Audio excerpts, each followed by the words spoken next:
Bit frazzled because we just had a couple lambs, so Lambs? Congratulations. Like you had lambs, babies? baby lambs, yeah. That's mostly what lambs are. Do you guys make wool? Uh, well, they make wool for us. But you know what I'm saying. Yeah, I know. Yeah, we collect it. You have a a little business, cottage business or something. That'd be nice if we had a business part of it, but Doesn't make wool. The sheep make wool. That's what he told me. That's what he told me. Sorry, I came in late. yeah, but one of them's on a bottle, so not doing so great. But so. Oh, I'm sorry. Careful, it's 1 o'clock. Okay, thank you. So I guess I'll wait until Your I hear piglet got good? recording start. Great. Recording in progress. Hello, everyone. I would like to welcome you to the June 10th, 2025 Finance Committee meeting. I would like to acknowledge that we are gathered on the traditional, ancestral, and unceded territory of the Tla'amin Nation, as well as all Coast Salish First Nations on whose traditional territories we have the honor to live, including my home on qathet, also known as Lasqueti Island. We have an agenda before us. Is there anyone who would like to make any changes to it or make a motion to adopt it? Moved. Director Gisborne, is there a seconder? Director Brander, is there any discussion on the agenda? Seeing none, I'll call the question. All those in favor? None opposed, carried unanimously. Okay, minutes. We had our last meeting, May the 13th. Is there any changes or omissions anyone would like to propose? And if not, would someone like to move adoption? Moved. Director Brander, is there a seconder? Director Southcott, is there discussion on this? Seeing none, call a question. All those in favor? None opposed, carried. Okay, there's no official delegations. I don't know if there's anyone in the room there who would like to delegate, but seeing none, no unfinished business. Correspondence, one item. Director Elliott. I just want to pull it to talk for a sec. Okay, that's okay. Go ahead. We're at 7.1. Floor's yours. So the correspondence mentions requesting funding from the Qathet Hospital District. So I wanted to forward the correspondence to the next Qathet Hospital District Committee of the Whole, I guess. Okay, no, I believe Director. So that's a motion. I think, didn't we have something on I'm just trying to pull it up, our board meeting about this, but Well, they also have a grant request in. The Foundry has a grant request in, which we can deal with when that comes up in our agenda. But the requesting of Qathet Hospital District through this correspondence should be forwarded to the hospital district, I believe. yeah, no, I agree. I thought I saw something, but okay, we can do that right now if you would like to do that. Staff has let me know that that has already happened, so we actually don't have to action it if we don't want to, but I just was making sure. Okay, it's fine. I see Director McCormick. Did you have your hand up? No, just to second the motion. Okay, so we have a motion. I guess we might as well carry on with that if and then it'll be official. So the motion is to forward this to the hospital district agenda. Is there any discussion on that? Seeing none, I'll call the question. All those in favor? None opposed, carried unanimously. Okay, very good. Tidies that up. Okay, so reports. We have our BC Transit Annual Operating Agreement, item 8.1. What does the board have any questions, I guess, first of staff on this? And if Director Lennox. Okay, thanks, Chair. Maybe just for those watching, just seeing the financial impact in the staff report. It's slightly larger request than forecast, 174,000 and change to 189. Maybe I'll just ask our financial staff to explain why the increase, just for folks. I don't know who's in our room there, but is Ms. Green in there or Ms. Lillies? Floor's yours. Thank you, through the chair. The budget is always just an estimate. So we looked at the prior year. We had a certain amount for inflation, so we don't really know exactly what we I did look at what was there to be able to cover it, and it did seem it was gonna be fine. It was sufficient. I made that statement. It's a little bit hard to hear. Did you hear that? Yeah, quite hard to hear. Yeah, I did answer my question, but it is hard to hear, Chair? Chair. Yeah. Yeah. Okay. I heard it too, but I think it was a bit quiet. Director Elliott?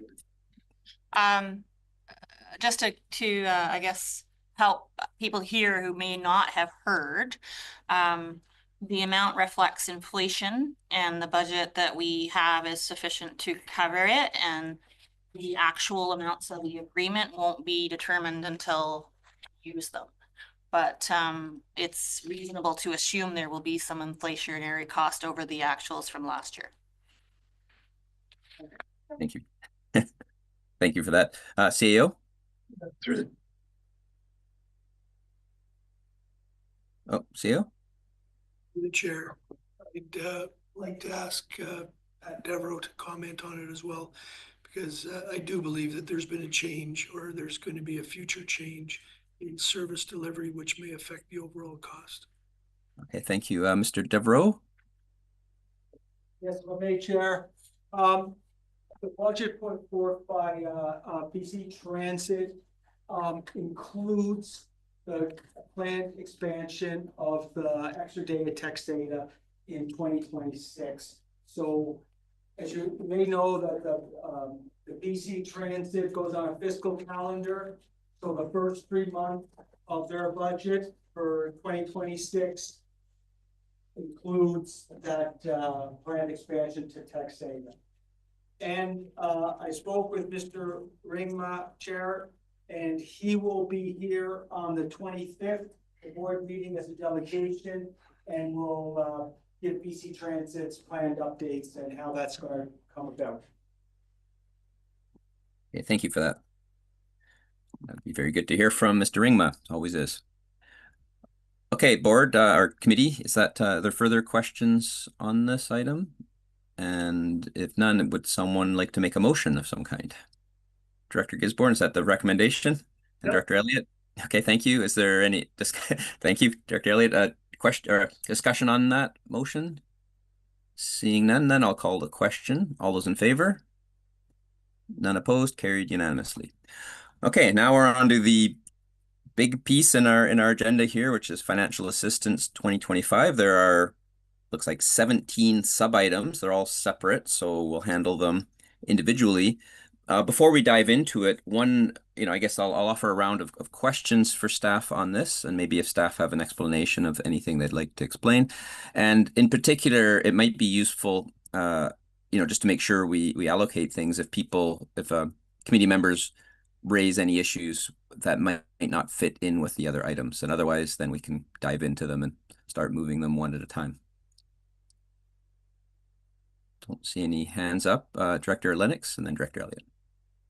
Yeah, thanks, Chair. I know I've begun to learn how this all comes together, but I think people that are watching, just again, that quick explanation of why people would see different grant amounts in each of the areas, because at first it seems like, why wouldn't each area pay the same? So if we could just have a quick synopsis, I understand, but I think people ask me this frequently, so maybe a little synopsis on that.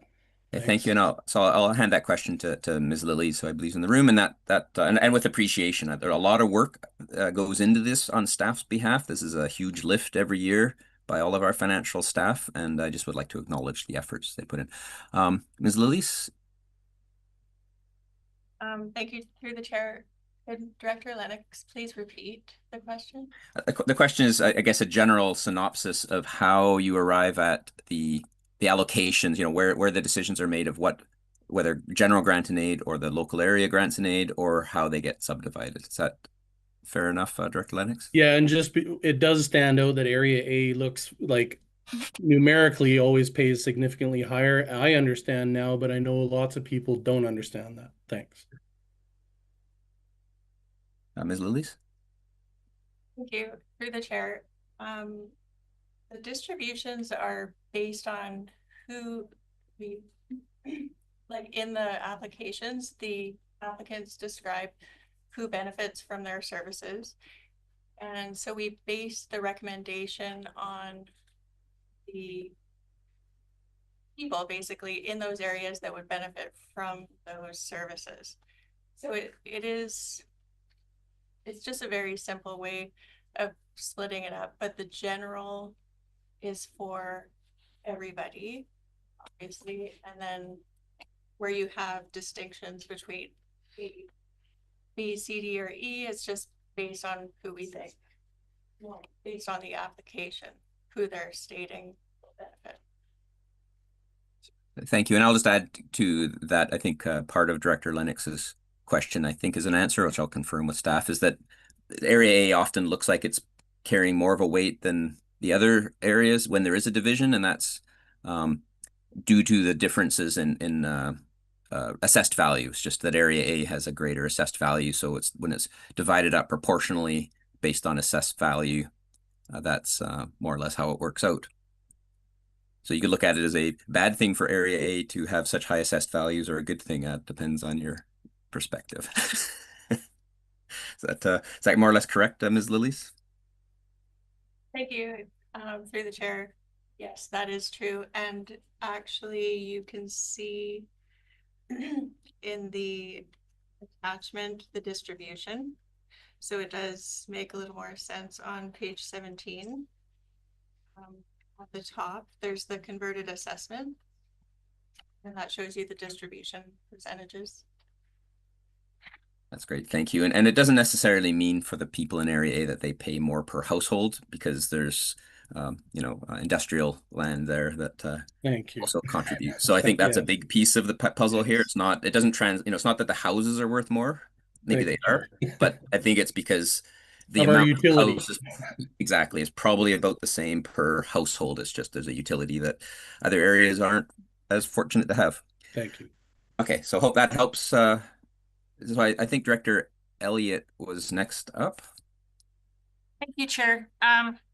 So I just had a general comment to make, and that was currently we have the Foundry identified as maybe a future one, and I'm very supportive of the Foundry and wouldn't mind having a discussion around our intentions as a board for the Foundry. I know that the community forest grants are looking to make the Foundry part of the fall intake, just so they have time to gather more information. And I'm wondering if that's maybe our intention too. And I want to set aside some room for that.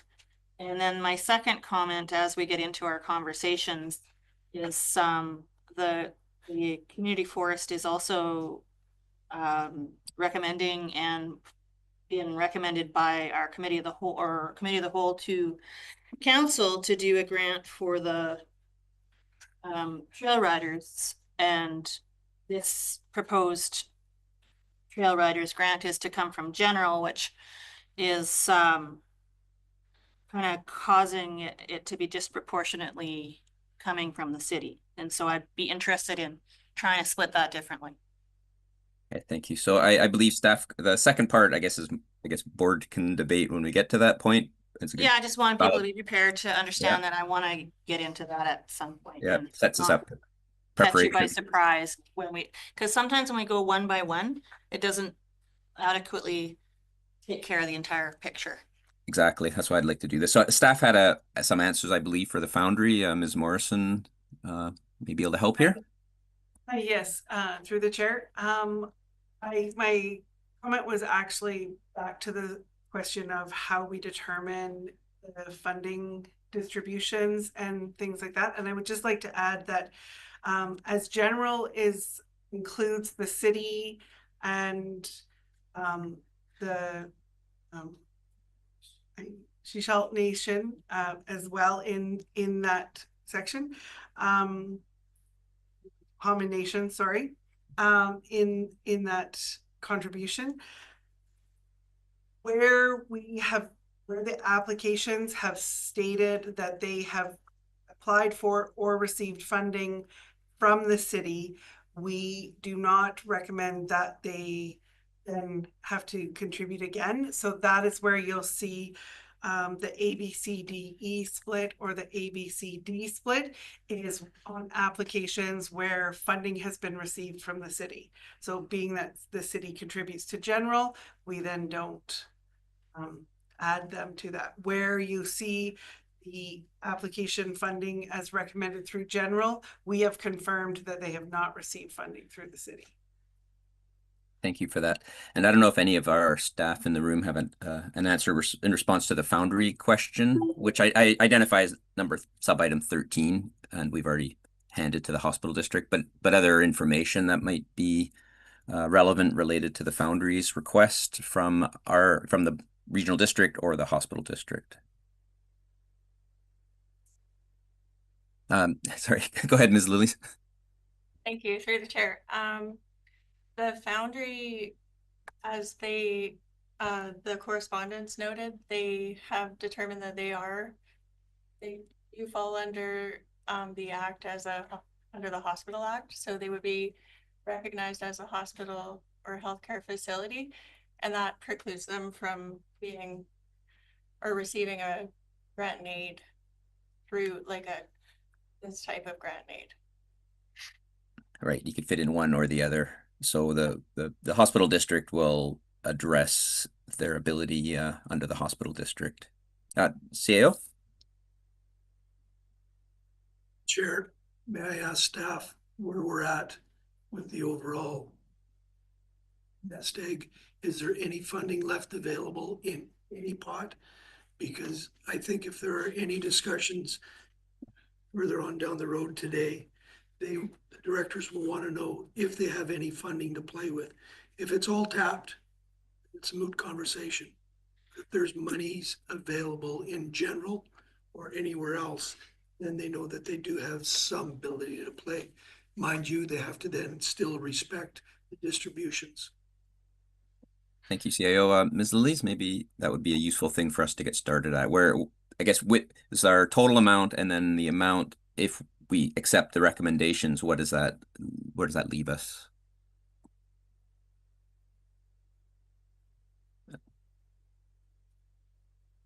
Nine, right? Yeah, I think it's in here. Yeah. Yes, thank you, through the chair. With the recommendations that we have in this report, it leaves us currently with 23,605,000 left in the general account. That could be used. We do have, if all of the recommendations in this report were accepted as they are recommended, we would leave area B with only $732.83. So a general would be a good place to look for funding. Thank you for that. And it's a useful, meter, because I think as we've done in the past, if and when we start changing things, then it's nice to keep track.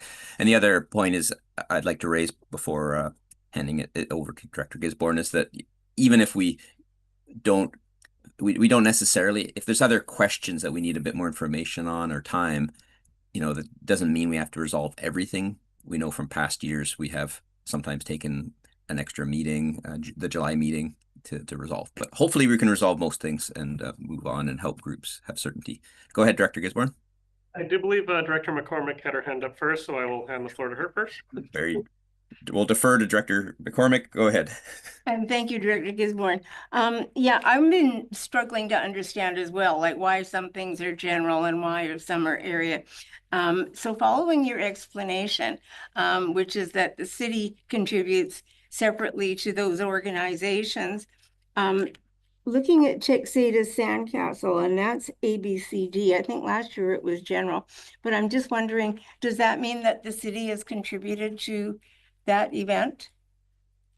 Through the chair, the further application, the Texada Sandcastle did not request funding from the city, nor will they be getting any. Okay, so I'm just wondering why that was then done by area rather than general, to exclude area E, which fairly should be excluded. I agree. Is that Why, or? Ms. Morrison? Through the chair. Basically on their application, they said that area E is excluded and that it would be just those areas. And so as area E is excluded, it was through A, B, C, D. That was the determination, because that was what was done last year, and that has been consistently where the funding has come from in the prior years. Chair, if I may just follow that up then, so why wouldn't the city then be part of that? Why would it just be areas A, B, C, D? Why wouldn't it also include the city? Ms. These Morrison? residents, many of them come out to Texas Sandcastle. Oh, I see. They love to CAO. have them. So I'm trying to understand the distinction in these. So Before I hand it back to staff, I'll hand it to our CAO, who is staff too, but he has his hand up. I can see him. Through the chair, annually, we tend to go through all of these kinds of things. There is no black and white as to how we can allocate these grants. And I don't want to see this questioning turn into a political type of questioning event, because staff do their best to align the grants as best that they can see based on the information supplied on the applications. Thank you for that. And I'd add to that I also agree. Staff, there's policies, but they're not it's clean cut. And there's, as we know, we can include certain areas but not include others. We don't have every option available, and staff, I think, make their best judgment, and when we can change that. So the board, if the committee wants to put forward an alternative motion, that's totally on the table. But I think I'll hand it to staff to clarify, but really the short answer for most of these for staff is they did as good as they could to identify, based on the past, based on what seems reasonable, who benefits. And there is no perfect way to benefit everyone and have everyone exactly pay who can benefit. We don't have that ability to mix and match, because the city doesn't have their own local grant and aid. If they did, we wouldn't even need general. We could just mix and match. But I'll hand it to staff to clarify if Ms. Lillies has any further, or Ms. Morrison have any further clarification on that. Not hearing any from them. Okay, I'll Director, before I go to Director Gisborne, Director McCormick, does that help a bit? well, no, I'm just trying to clarify that what I was interested in was clearly Area E would not be contributing to this event, but then why would the city not be part of the equation? So I'm not arguing, I'm just trying to understand. No, I'll hand it to staff, but part of the Agenda. reason is that the only way the city can contribute is to be general, which is a possibility, and then Area E contributes. So there's no way to have the city contribute but not Area E for any of these, because there is no ability. We haven't ever had that. Formerly we used to have the ability to have E contribute without the city, but basically, that's more or less how we have it structured. There isn't a pot of money in the grants and aid to allow the city to contribute without everyone. And that doesn't mean the Sandcastle couldn't be in the general, and I think that would be a valid thing to discuss when that comes up. But I'll let staff answer your question. Ms. Lillies, did you? There you go. Yes, thank you. Through the chair. You are correct. The reason it needs to be done that way for the Sandcastle request, and then the recommendation, is because there's no way to use general and have the city paid and not have Area E. So it has to be just A, B, C, D. Okay, thank you. Okay, thanks. Director Gisborne, you're up next. Sorry, thank you, Chair. Couple of things. In relation to why different electoral areas pay different amounts, I believe we had a report back in February that went over the individual assessed values of each electoral area. So if any member of the public is curious about that, I do believe that was the February Finance Committee. And just for comparison, I believe, what was it? Area A had the assessed value of $191 million, while Area B had $67 million. So when you start taking a look at everyone say paying the same mill rate, that's where you get those total values that you see in this agenda package as to, Area A contributing big chunks of money because they have large assessed values. My question to our staff is, I think this was back in February when we were discussing the total grant amounts that we were going to put into our budget. I think there was some discussion of a 10% increase or a 5% increase or keeping it static. I seem to recall that we kept those numbers static as in the same as last year. Is that what we did? I can't quite remember. I believe so. Ms. Lillies can answer us straight up, I'm quite sure. Ms. Lillies? Yes, thank you through the chair. I believe the discussion you were referring to was about the general increased, and that did not. We chose to keep it the same at 96,000. Okay. Yeah, and that's what I seem to recall. So when we start getting into the discussion of a lot of these individual grants, which memory does serve correct, we didn't increase the size of the pool that we're pulling money from. So when we do get into these requests, we're gonna be in a bit of a challenge because we do want to increase funding based on inflation, but we didn't increase the size of the pool. So some of these we might have to give, like, say, the same amount as last year if we're to stay within that earlier decision. But that's, I think, going to come down to the individual grant requests and Director McCormick's question and conversation around Sandcastle. There's a lot she's saying that I'm in agreement with.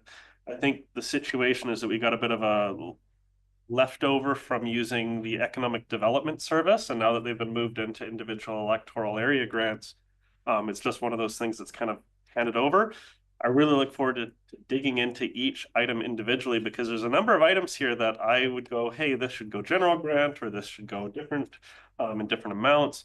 But what we've actually done as an organization is we've gotten our staff to get all these grant requests, and they try and do the best they can with what we've done in the past, what they've put in their application, and they bring it before our board as recommendations.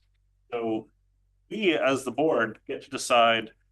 We might say, hey, this happens on Texada, but we want Area A to pay for the whole thing. I don't think we're going to do that. Sorry, Jason. But it is our responsibility as the finance committee and as the board to determine which amounts come from where and which pots of money. And I think our staff have done the best they could, but there are a number of items on this list that I go, you know what?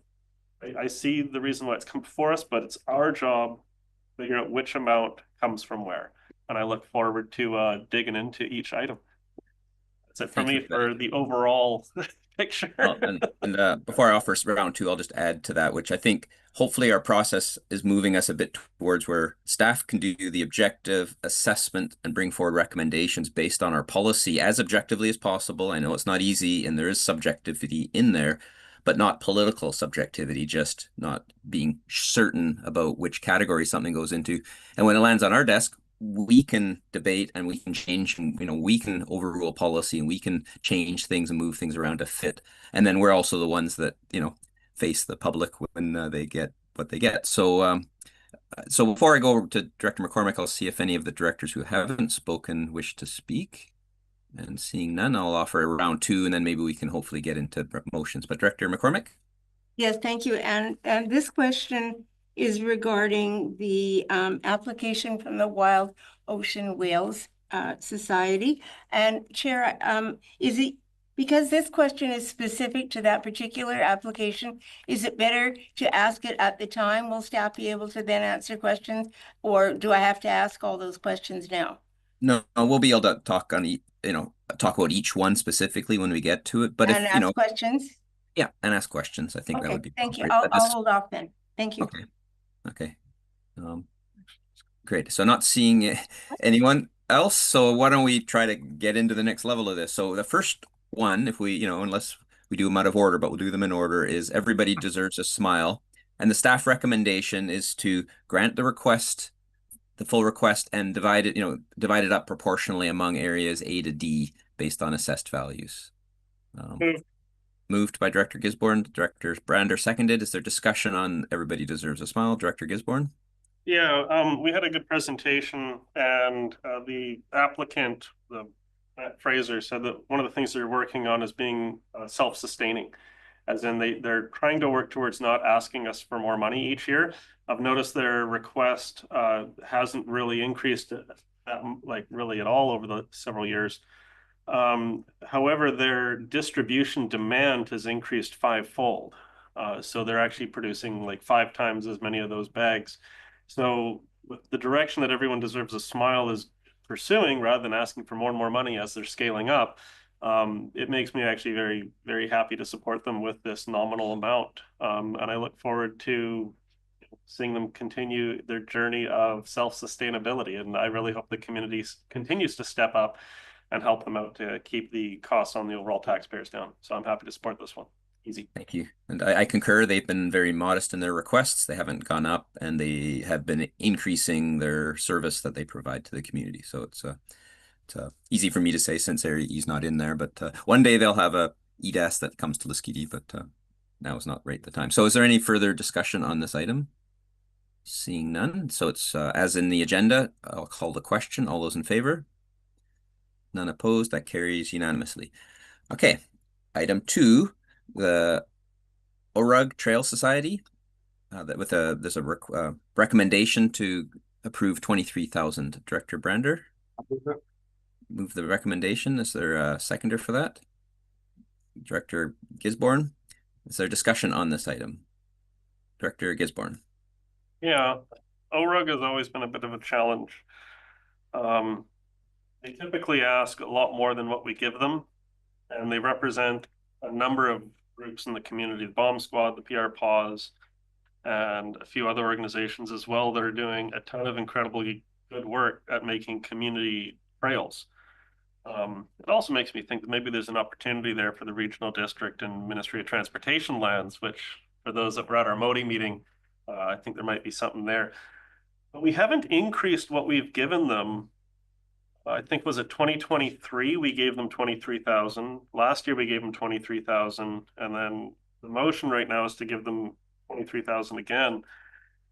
And I know we haven't increased our overall pool of money to pull from, but it does kind of make me feel like we're shortchanging them, because when you take a look at their expenses and all the work they're doing, I think 23K is a little on the low end, but I'm curious to hear what the rest of the board thinks.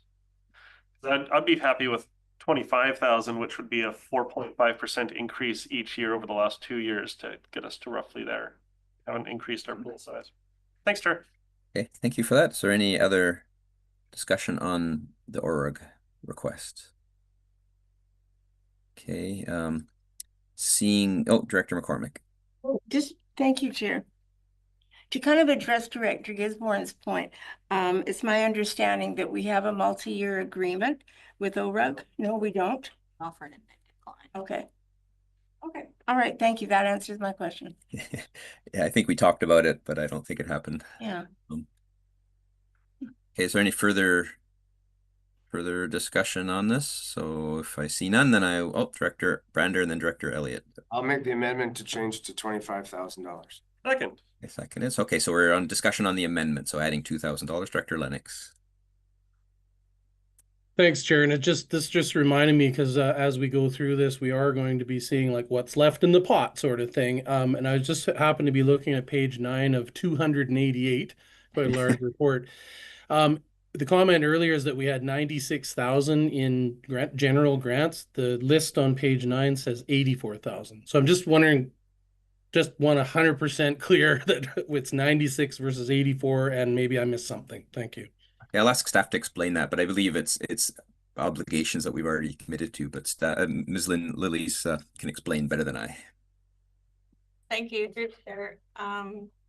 Look on page 9. You'll see that at the top, there's a section that shows 2025 financial assistance budget, general 96,000, and then below that is less amounts already committed. So 12,000 that has already been committed to the Texada Arts, Culture and Tourism. Society. So that leaves us with 84,000 at the beginning of this grant. Thank you kindly. Thank you for that. And we do have some multi-year agreements, and that is the one of the reasons for that.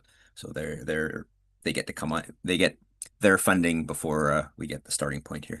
Okay, so we're on the amendment, I believe. So the amendment is to did someone else have their hand up? Director Elliott, yes.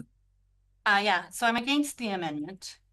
I don't think we can afford to increase ORA this year. We had a good round of debate about them last year, and we offered a multi-year. They declined that at the time.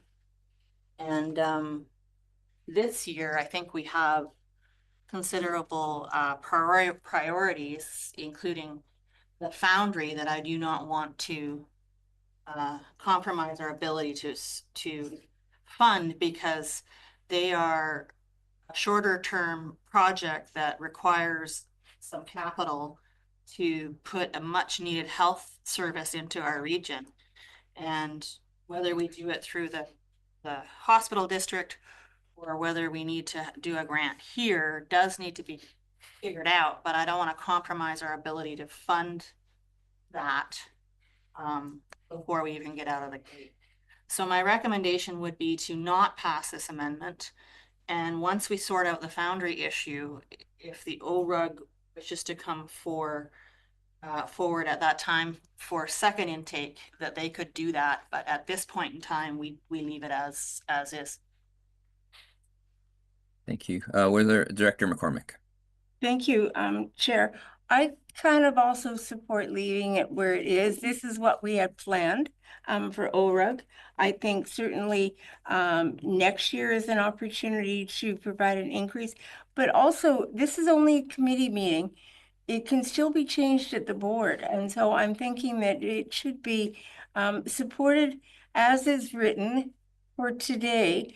And once we go through the rest of the 99% of the agenda that's still left to tackle, then we'll have a better idea where we stand, rather than just sort of first one out the pack, we give them more and we give them more, and then by the time you get to the last one, you're out of money. So I would just like to hold off until we've been through the list, and then keep it as it is, and perhaps change it as appropriate at the board meeting.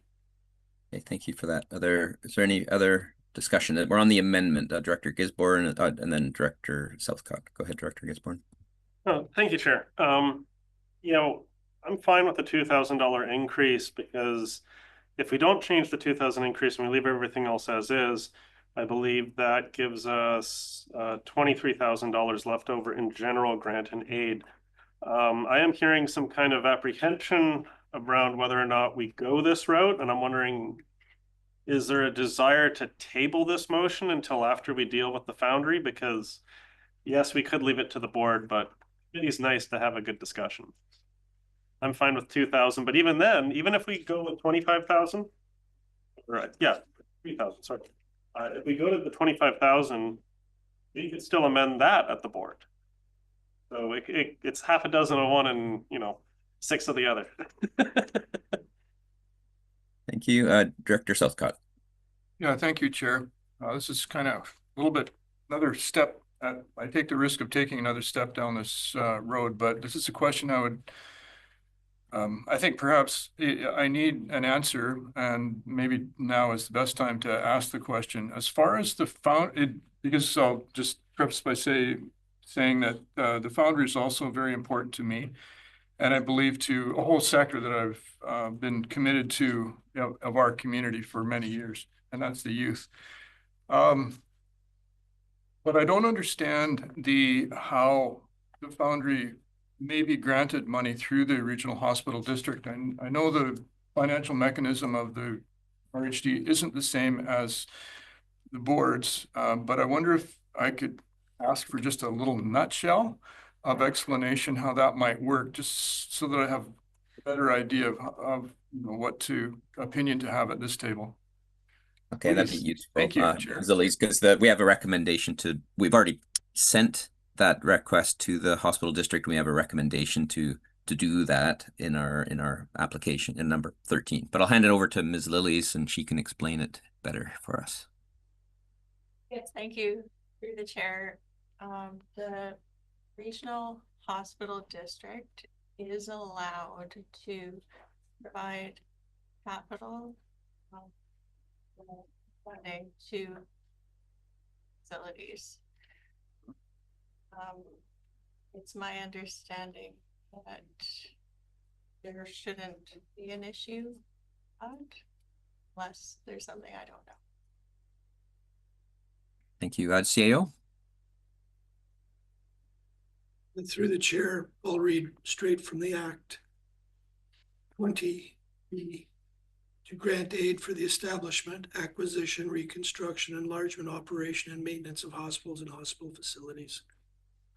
And as you've read in the letter, they have now provided some evidence that they are a hospital facility, so they should qualify for the consideration of a grant and aid through the hospital board. Thank you. Thank you. And as a sort of background on a similar process, the Lasqueti Health Center, when they're building up, they requested, they had received a few grants from us. They requested a bigger grant to help them complete the health center.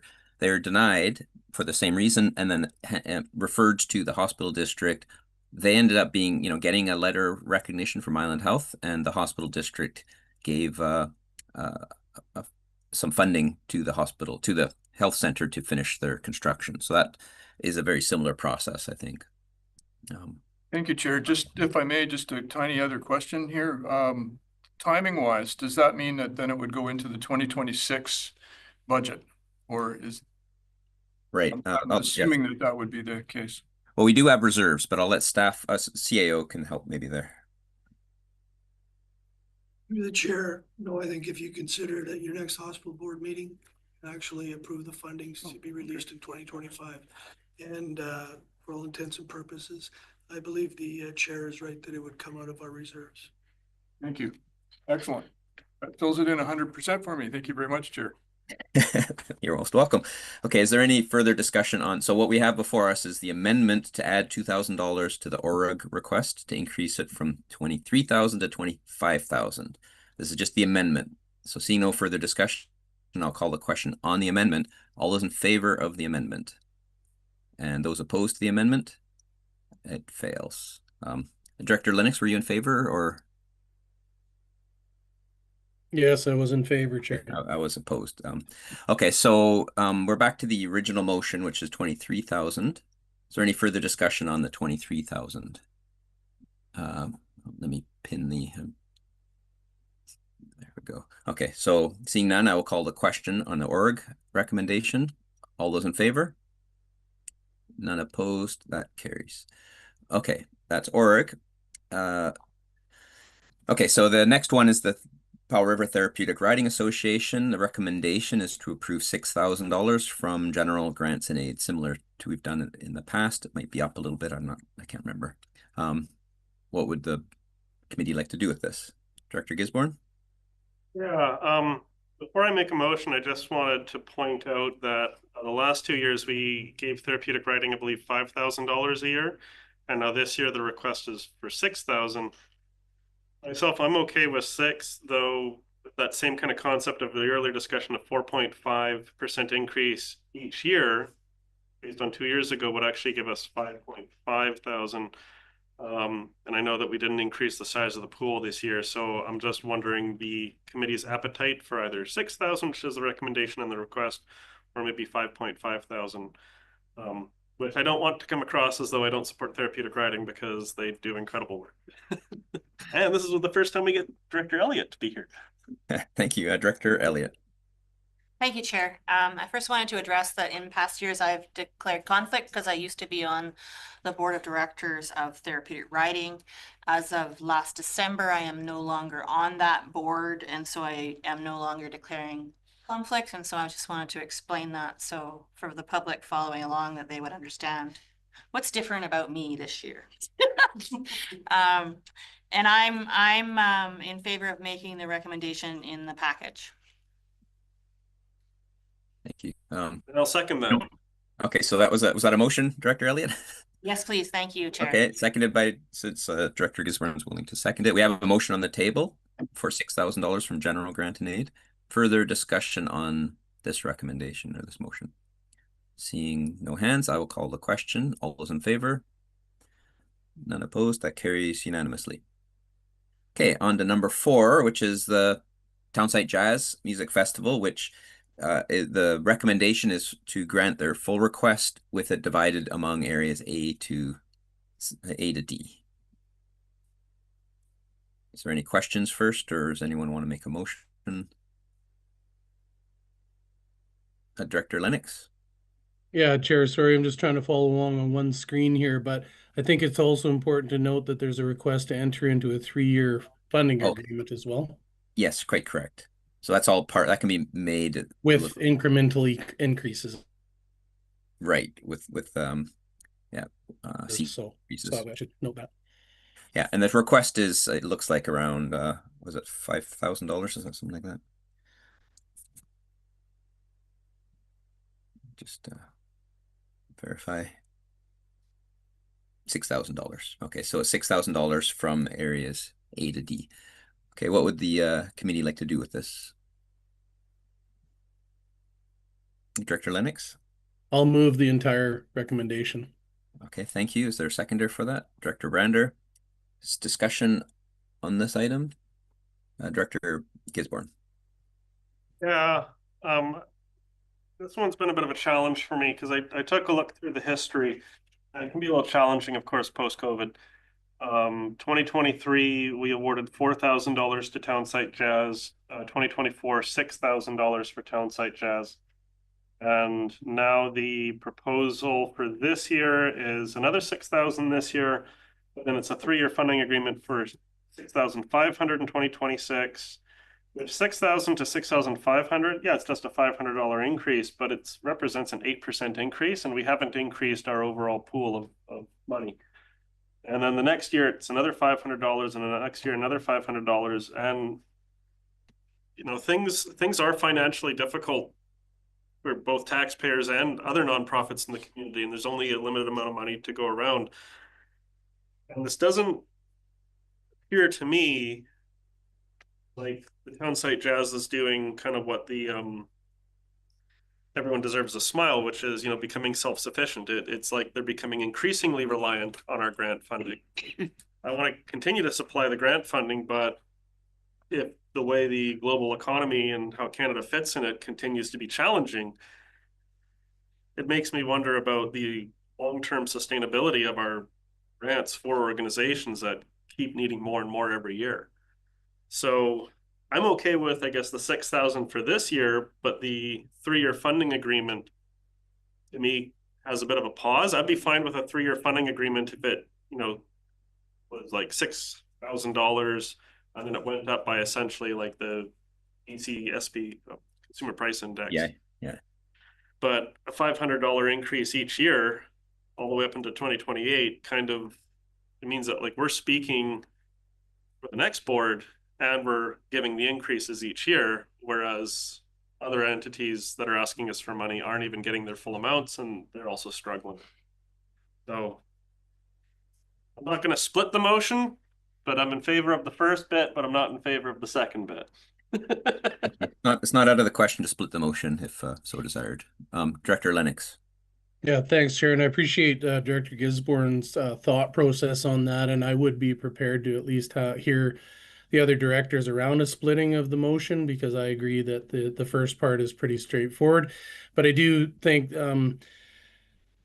we've had some good presentations over the last couple of years about what that society is doing, and they are expanding quite rapidly, and really, you know, being able to get to Liskidi, being able to expand to, you know, talking about Savory in our kind of regional areas, I think is part of why I'm supporting them in their endeavors to kind of keep that expansion going.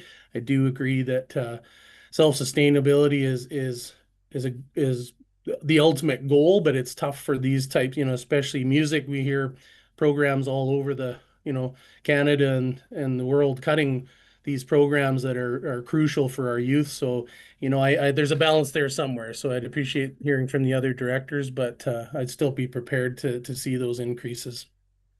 Thank you. Is there any other, Director McCormick? Yeah, thank you, Chair.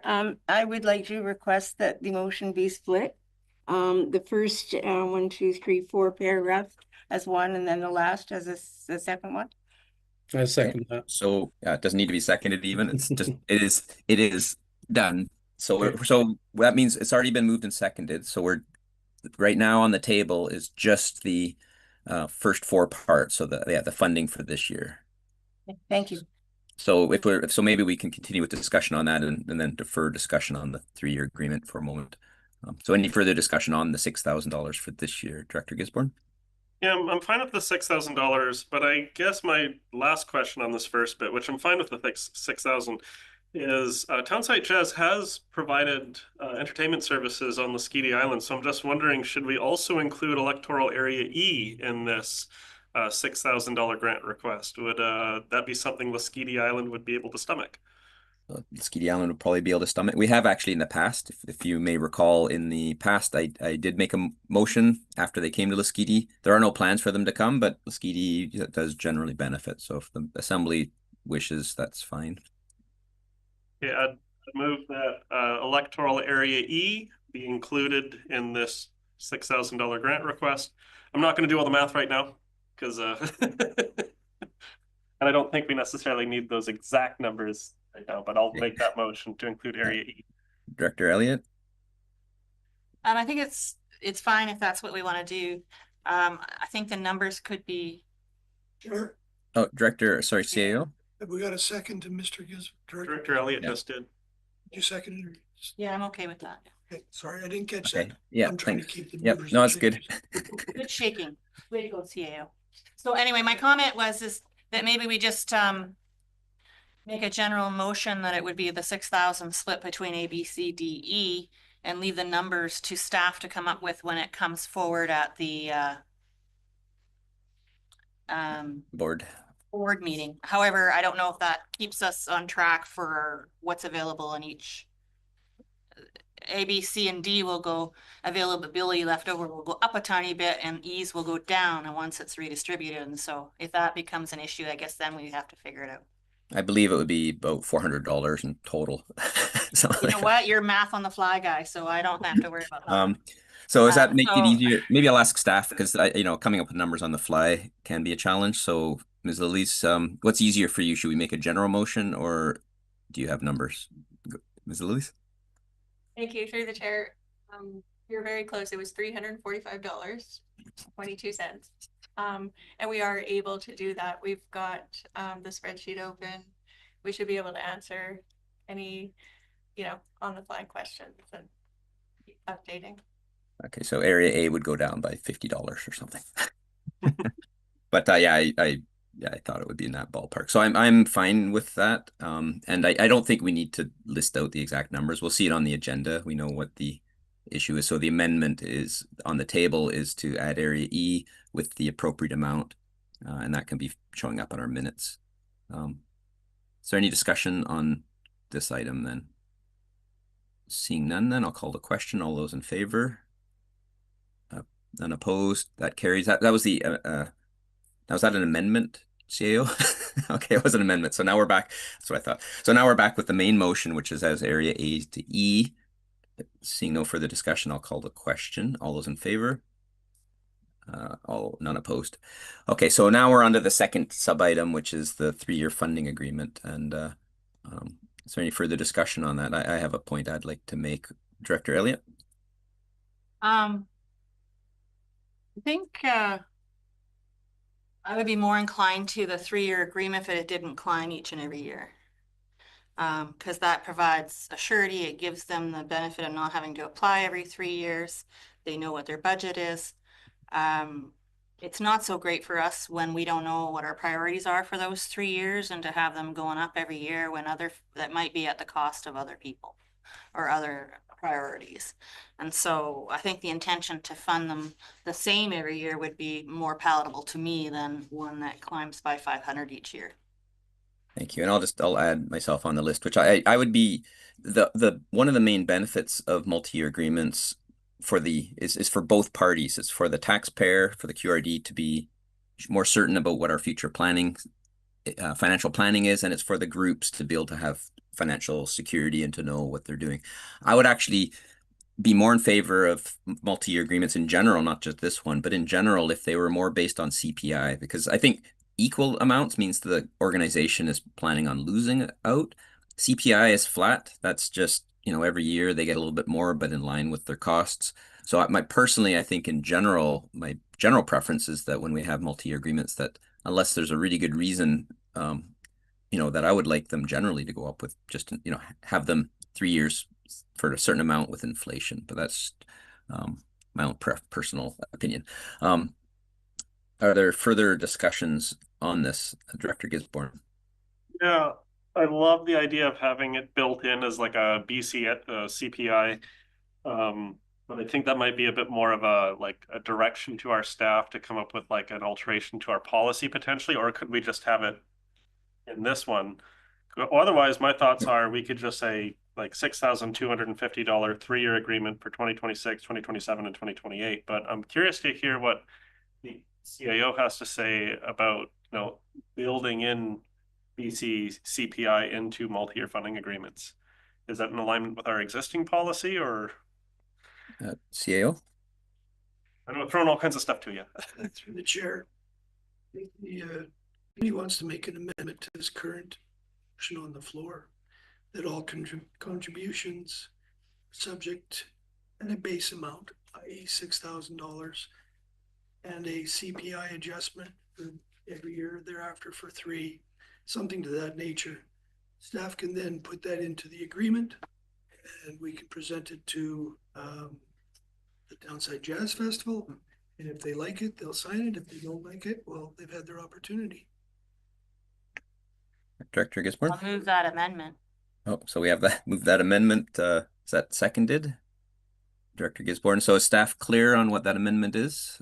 CEO, are you good on that amendment? Okay, so it's to increase it for 3 years. So this is actually kind of a 4-year agreement. This year we've already agreed on and recommended, and then there'll be 3 more years with CPI is what we're asking staff to look into. Director Elliott made the motion, and then Director Gisborne. Yeah, just to clarify, I was agreeing to the base amount 6,000 plus CPI for further years beyond this one. Yeah. For the duration up to 2028. That's what I was doing as an amendment based on what the CAO had said. Exactly. That's what's on the table. Thank you for clarifying. Director Gisborne? Oh, that was going to be my question to the CAO, whether or not we had that clarified as starting with 6,000 and then doing CPI, but seems like we're all on the same page. So my question has been answered. Thank you, Chair. It looks like we're all clear. So this is a base funding of 6,000 CPI. So we've agreed on 6,000 for 2025. It would be CPI for the 3 more years. Okay, so is that any further discussion on that item? Seeing none, I will then call the question. All those in favor? None opposed, carried. And that was an amendment because the other one was on the table. So we'll get back to the main. This is a complicated one. So the main motion is now as amended. The second piece on the split motion. For everyone watching, it's a little bit convoluted, but we're on that amended motion. Is there any further discussion on the amended part of the second piece of the recommendation? Seeing none, I will call the question. All those in favor? None opposed, carried unanimously. Very good. We're through that one. Item number 5, which is the qathet tourism. Director McCormick? I'll move the recommendation. Is there a seconder for that? Director Gisborne? Discussion on this item? Director Gisborne?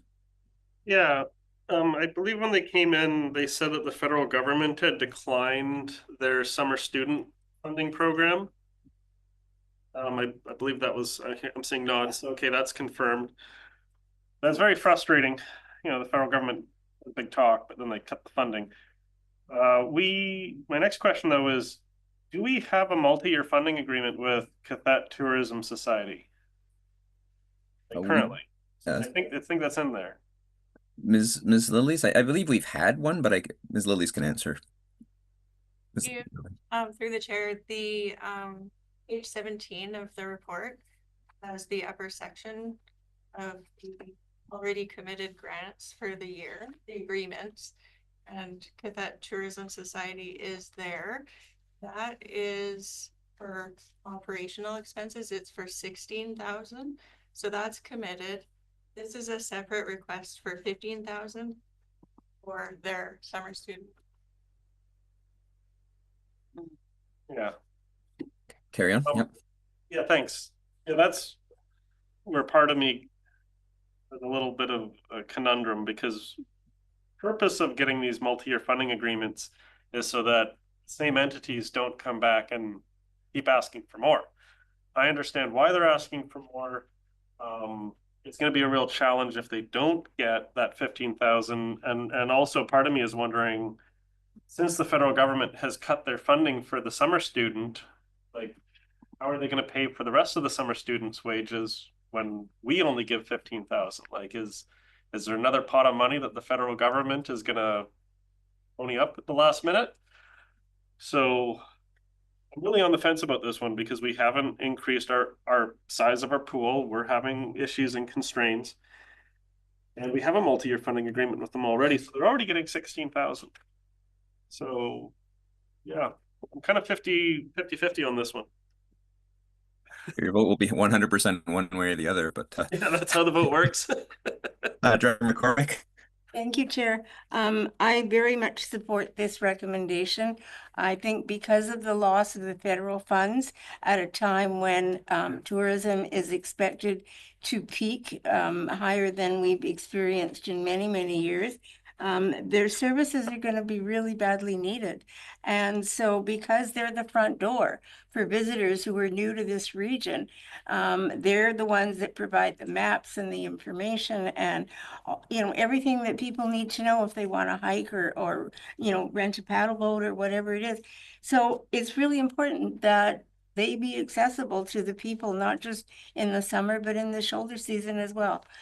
Because we're going to have and continue to have a very busy tourist year throughout the year, not just the summer months. So I think it's important that we have a welcoming front door, and this is a good way to do it. Thank you. I'll Director Southcott, then I'll have something. Go ahead. Thanks, Chair. I just wanted to say that I wholeheartedly support this as well. The city does put 110,000 per year into tourism, but that is operations, and relative to the 16,000 the QRD puts in for operations. And I personally have gone over there, even though I know this area really well. But they've helped me, and I absolutely agree with Director McCormick's comments that they are very knowledgeable and have provided amazing service over the years. So I think from many standpoints, but I'm really thinking economically. What they do is they keep an open door that then keeps the money coming in, as well as happy people. So I mean, those two things are really connected in my thinking, and yeah, so I'm happy to support this.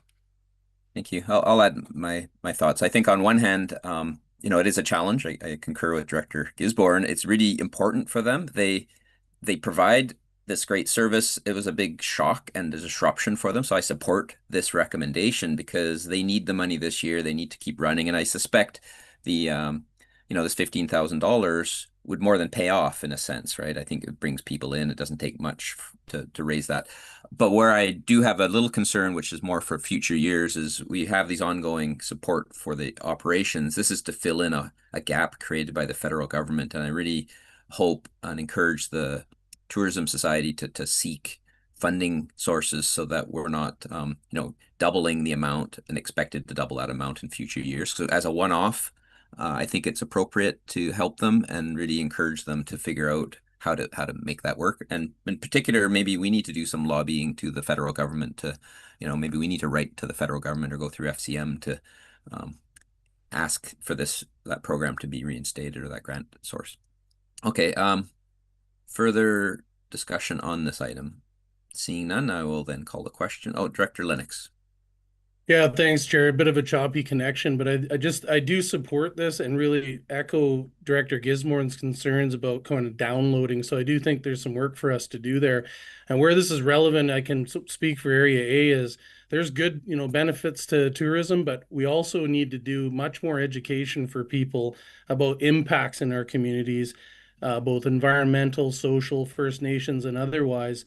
And with our very, low level of land use regulation and enforcement of those types of things, education is also, even more of an important endeavor. And those folks there, if we get them the right information, are a key point to explain the benefits and impacts of tourism on the region. Thanks.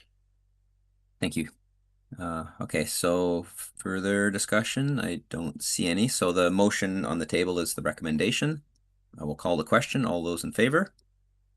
Hey, you Opposed? convinced me. None opposed. It carries. Okay, great. Onward, we have the next one up is Island North Film Commission, and the recommendation is to provide, I believe, their full request of probably around $2,500 from areas A to E. Just trying to find the amount. $3,000, sorry. So what's the Director Brander? The recommendation. Okay, so Director Gisborne, is there any discussion on this? Director Gisborne? Yeah, their request has been $3,000, same every year since 2022. So I'm fine with it because they're not asking for more, even though there's inflation. And hopefully they become so successful they don't need our money. But hopes only go so far. Thank you, Chair. And I'll add Director Elliott. Go ahead. In addition to the comments already made, we've had a number of things filmed in our region recently. Island North plays a huge role in ensuring we have marketing going on for our area as a filming location for a number of things. We just had some filming crews in town with another movie. We had I think in the last 3 years, we've had 3 movies come through here. And so having that infrastructure in place to help those movies come here and be a location is pretty valuable. And I think they're giving us excellent value for our dollar. Thank you. And I'll just add, Director Southcott, go ahead. Thanks, Chair. Yeah, I really support this. I remember being held up in traffic in Vancouver back and forth to work and finding out it was the movie industry and then when I found out how green and how amazingly supportive it is of local economy, particularly many jobs, and this latest movie in Paul River, it's being filmed dominantly in a house of a friend of mine. And I was used to that in my North Vancouver neighborhood too. So I'm pretty thrilled that this is happening here.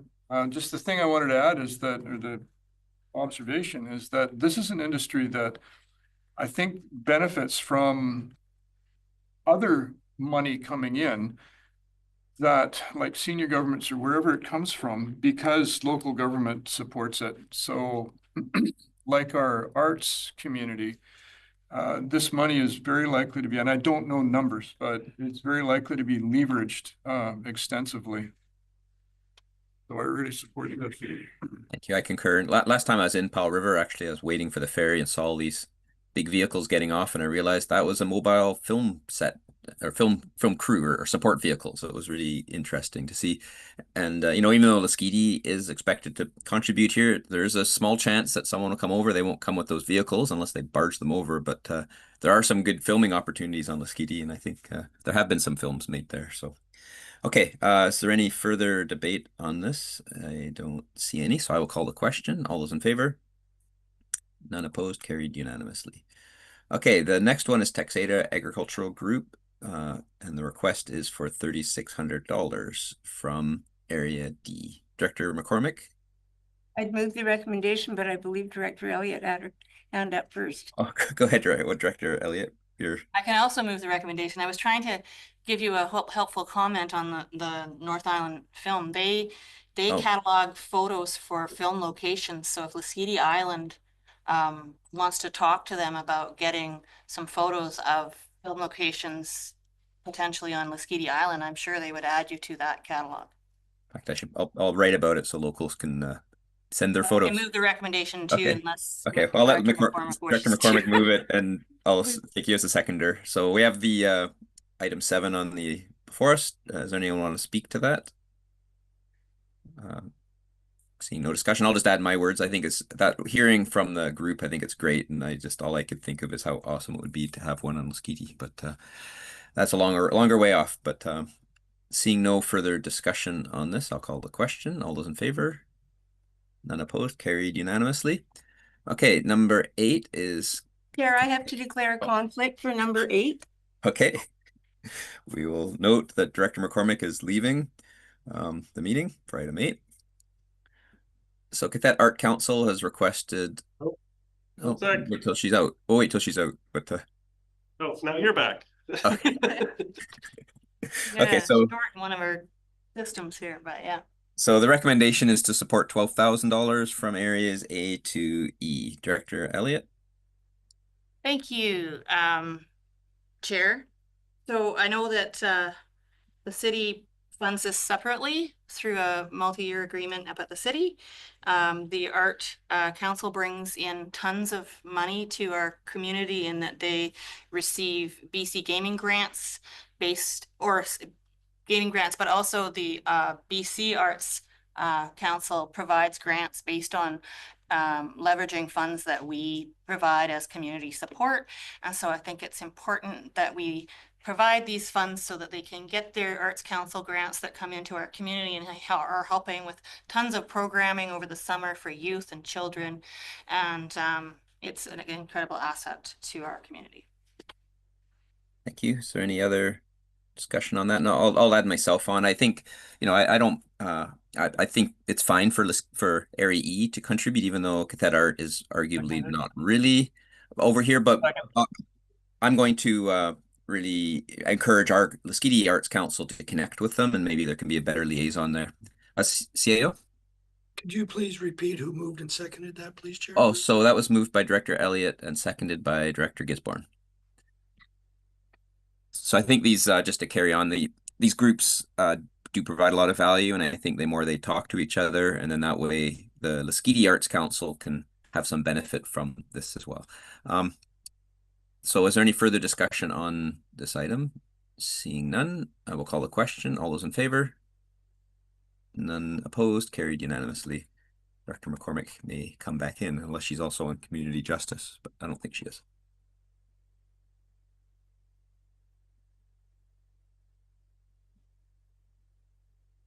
We gave him the grant from Area D.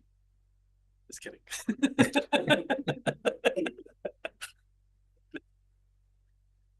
Okay, so item 9, qathet Community Justice has requested $2,200, and the recommendation from staff is to support that from areas A to E.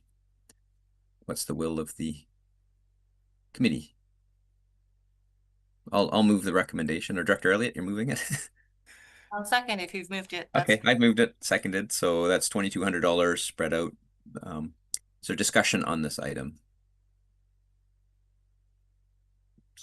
No one's putting their hand up, so I'll just go ahead and call the question. All those in favor? None opposed. That carried unanimously. Okay,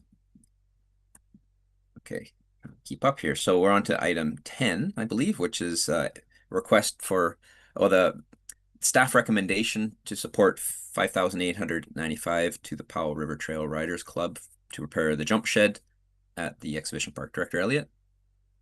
It's currently scheduled to come from the general grants and aid.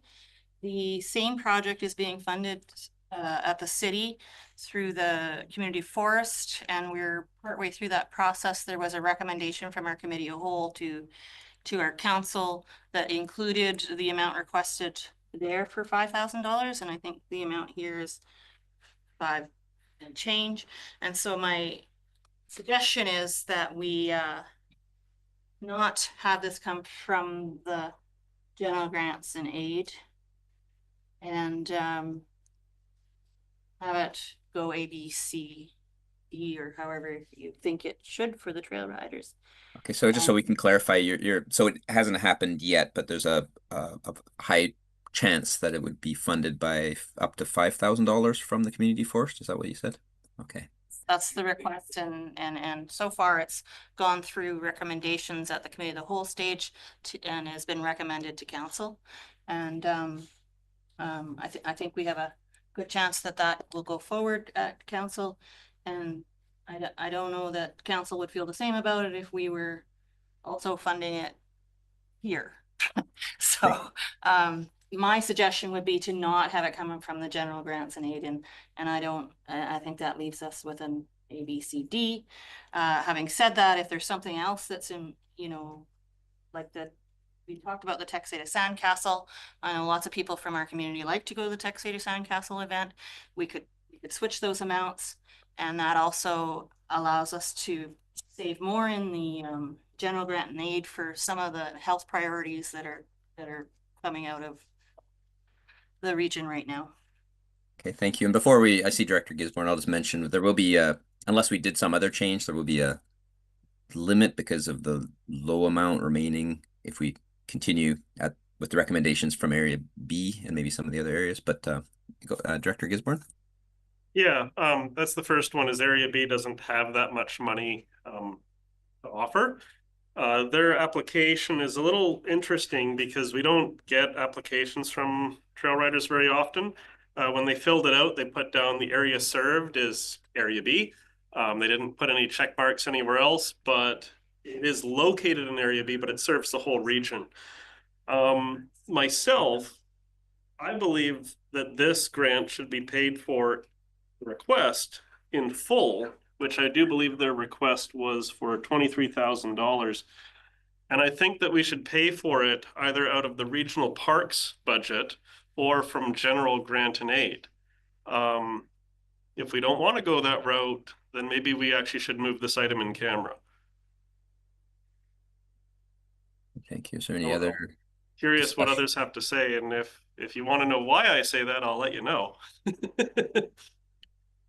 Director Brander. Thanks, Chair. I'm sure the Powell River Trail Riders Club does a lot of good work and stuff like that, but I noticed that they said the client served is 70, and I generally like to support programs that where a greater number of our residents, our community members can benefit from it. So I'm just not particularly interested in supporting this one. Director Elliott. So to address the lack of money that may be in other funds, if the overall amount was lowered, you could then have less of that going from each area, but I don't know where that puts you. I just think, and if we traded it for one that was not already being funded potentially through the community forests, or at least that's what's proposed, that might work out better for overall approval for that project. So the project is to rebuild things that happened when a tree fell on the existing infrastructure that was in one of our parks.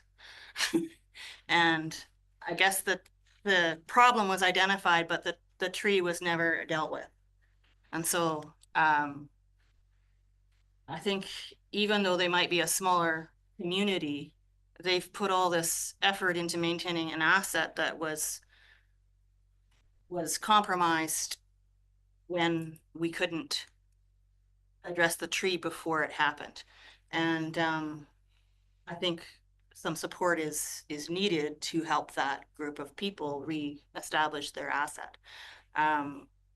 So I think it should be supported. I think the community forest is willing to support it, and I think the city council will be favorable to that. I just don't think we should be turning around and hitting the city again here through the general grants and aids.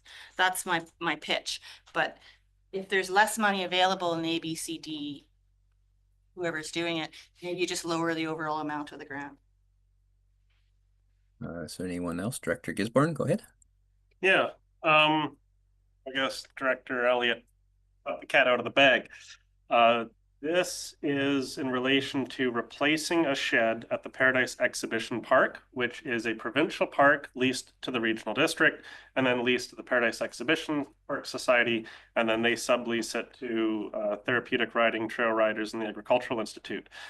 As I understand it, the Paradise Exhibition Park Society and all the subsequent nonprofits that are in that park are not allowed to remove the trees. That is apparently at the jurisdiction and the control of the regional district. It was brought to my attention that the tree in question that came down was identified and brought to the attention of the regional district many years ago. It had root rot, very bad. And when that tree came down, it cut their shed in half. It was a large tree. And they've come to us and said, hey, can we get a grant to essentially rebuild the building? You know, they didn't get their lawyers and come to us and say, hey, regional district, you knew about this, you didn't deal with the tree, and now it's come down and destroyed the building. Thank God no one was inside of it. And now we're kind of going, well, maybe we'll only give them 5,000. I think giving them the amount to replace the shed is a very nice way to make this problem go away. Otherwise, one of the reasons I thought maybe we'd do this in camera is, what does the Municipal Insurance Authority think about this? Because it was our tree that came down and destroyed a piece of nonprofit asset. This isn't us saying, hey, there's a new building, let's give some funding for the new building. No, this was a community piece of infrastructure that our tree came down and smashed. I don't even think we should be debating giving them any money less than the cost to replace that asset. That's one of the reasons I was like, maybe we should do this in camera, because that was our tree. And as far as what I've been hearing, we were aware that that tree was rotten. And if you go and take a look at the tree, it's still down. It's got a rot 8 inches, 10 inches. So to me, I think it's very easy for us to say, hey, can we give them the $23,000 from regional parks? Or we can give it to them from general grant and aid, because it comes from the same taxpayers, yes, which includes the city. I don't know the status of the community forest. However, community forest doesn't come from the municipal taxpayer's pocket. It comes from the dividends created by the community forest, which we have a lot in Area B. So I think fair is fair, responsibility is responsibility. And this board should step up and say, you know what, we're going to give you $23,000. And I guess my one question for our staff is, are we allowed to pay this out through regional parks, or would it have to come out of general grant and aid? It happened in our park. It was our tree. So through the chair, so that I don't know if that's CAO or Patrick Devereaux, or financial staff. I'm not quite sure who would answer that question. CAO? Through the chair, I think we'd have to do, excuse me, I think we'd have to do some investigation on that one. Thank you. I was actually going to say, if it sounds like if that's a will of this committee, one option would be to refer this to staff to look into that as an option, if that's a possibility. Because it sounds like there's actually, Director Gisborne's put forward a couple options. One is the one on the table. Another is to go to, doing it from general grants and aid. There's been a suggestion from Director Elliott that it go to areas A to D. There's been suggestions about changing the amount. There's been suggestions about parks. So it sounds like there's some information that needs to be clarified about that as even a possibility if the committee was even interested in going down that road. Ms. Lillies.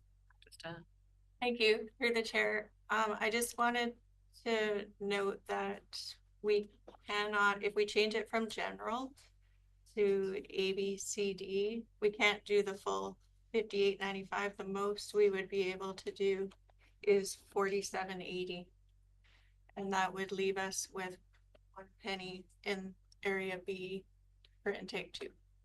Thank you. I was actually going to suggest if that was a consideration for the committee, that we table it until after the Texada Sandcastle, or table it to the end, so then we can see if there's other changes. But it's another, I don't want to overly confuse this, because we don't want to spend all day on this, but we do need to decide how to move forward. Director Brander. Thanks, Chair. Given some recent experience that I've had as part of the library trustees and dealing with flood damage there and leases, I don't think it's an unreasonable thing to refer this back to staff for just get those questions answered. So I'll make that motion at this time. Okay, so there's a motion seconded by Director Gisborne to refer it to staff for options to how to look at this. I think that's a good idea. So is there discussion on that item? Seeing none, I then call the question. All those in favor? None opposed, carried unanimously. Look, we agreed on it. That's great. Okay, moving on. Item 11 is the Sandcastle weekend. The request is, let me just find it, for $3,000. The staff recommendation is that come from areas A to D.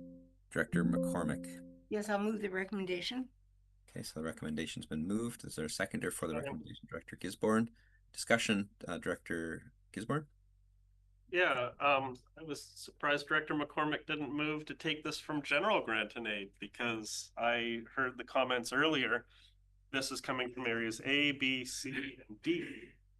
And yet I do believe there's good attendance from the city of Powder River. And they are not asking the city of Powder River for a grant. And I think out of fairness for all taxpayers, that this should actually come out of general grant and aid. We're not using economic development as a service for grant funding anymore. I think general grant and aid is the most appropriate. Director McCormick? I don't disagree, and if you wanted to move that amendment, I would second it. So moved. Okay, so the amendment seconded to change the funding source. So I guess first question, is that a valid change? Because it's a big change. So to basically replace all the funding language to 3,000 from general grant and aid. I think it's kind of clear what we're trying to do. So is there discussion on that item, Director Lennox and then Director Elliott? Yeah, thanks, Chair. And I appreciate the discussion. It's sort of both ways, right? If the city is paying for some of these applications, we need to know about that, and that's a factor in our decision. But I think it's quite apparent. I'll put it another way. Area A is great, willing to contribute to this because it's a very much a regional benefit, right? And people from Area A travel there, but a lot of people from the city and all the regions. So I think it is appropriate. Thank you. Thank you, Director Elliott. So I did buy into the idea that it is a regional kind of event that we all benefit from. I've gone to it myself. I think it's wonderful. I also want to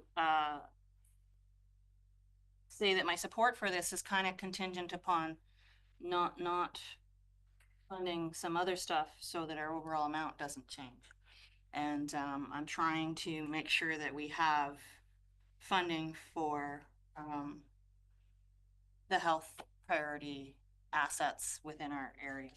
And I know I've heard about the qathet hospital district, and if that all lines out nicely, great. But if the amounts are not going to be enough, it would still be great to make sure that our Foundry is going to go forward. And so I'm just advocating that we not forget that.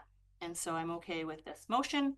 I won't be okay if we come back with the other one at the same amount coming out of general grants and aid, just so everyone knows that. Thank you. And I would just, Director Southcott, go ahead. Oh, thank you, Chair. Yeah, just a thought. I do support this because I support the idea of supporting activities that benefit the region and regional population regionally. However, when I look through this window, there's a big field beyond it. And I just mentioned that because I expect to be consistent in my perspective in the future. Thank you.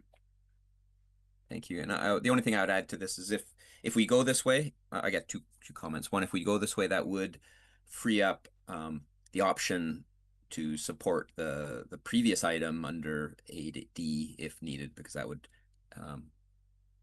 reallocate a little bit of funding into Area B. That would free that up. It also, the second comment is it does mean Lasqueti Island paying some. Maybe there's, the sand, some boats go over there. I don't know. Probably not, but it's possible. It's not impossible.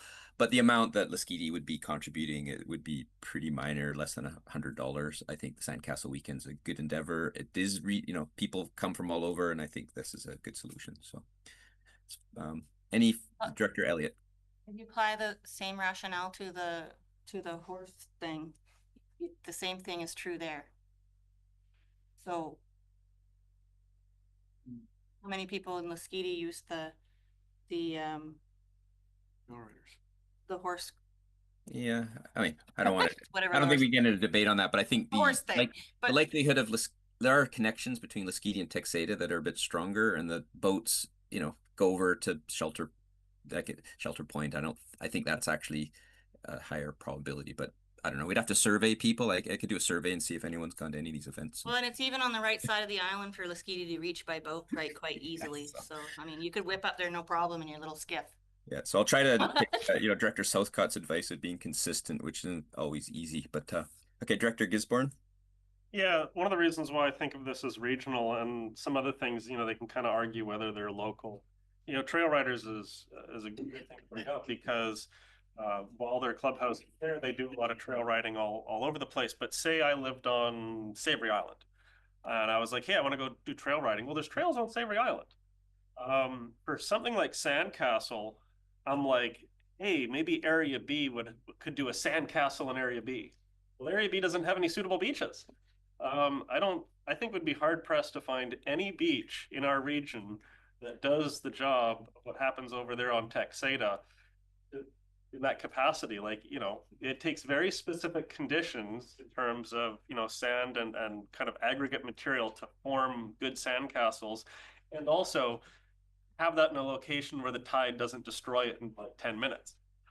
So that is the location for our sandcastle because we're not inundated with a lot of good sandy beaches for that kind of activity. It's really the only place in our whole region where that activity can really occur. So that's why I think it is a very regional event because I've tried making sandcastles in some of our other beaches. It doesn't work out so well. You can do mahoods.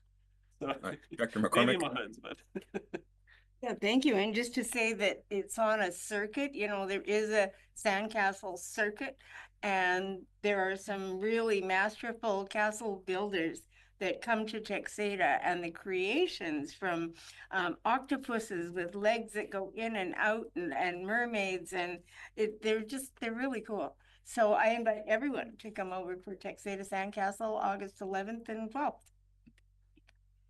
Okay, very good. So thank you for the plug. We'll get in our calendar. So any further discussion on the motion,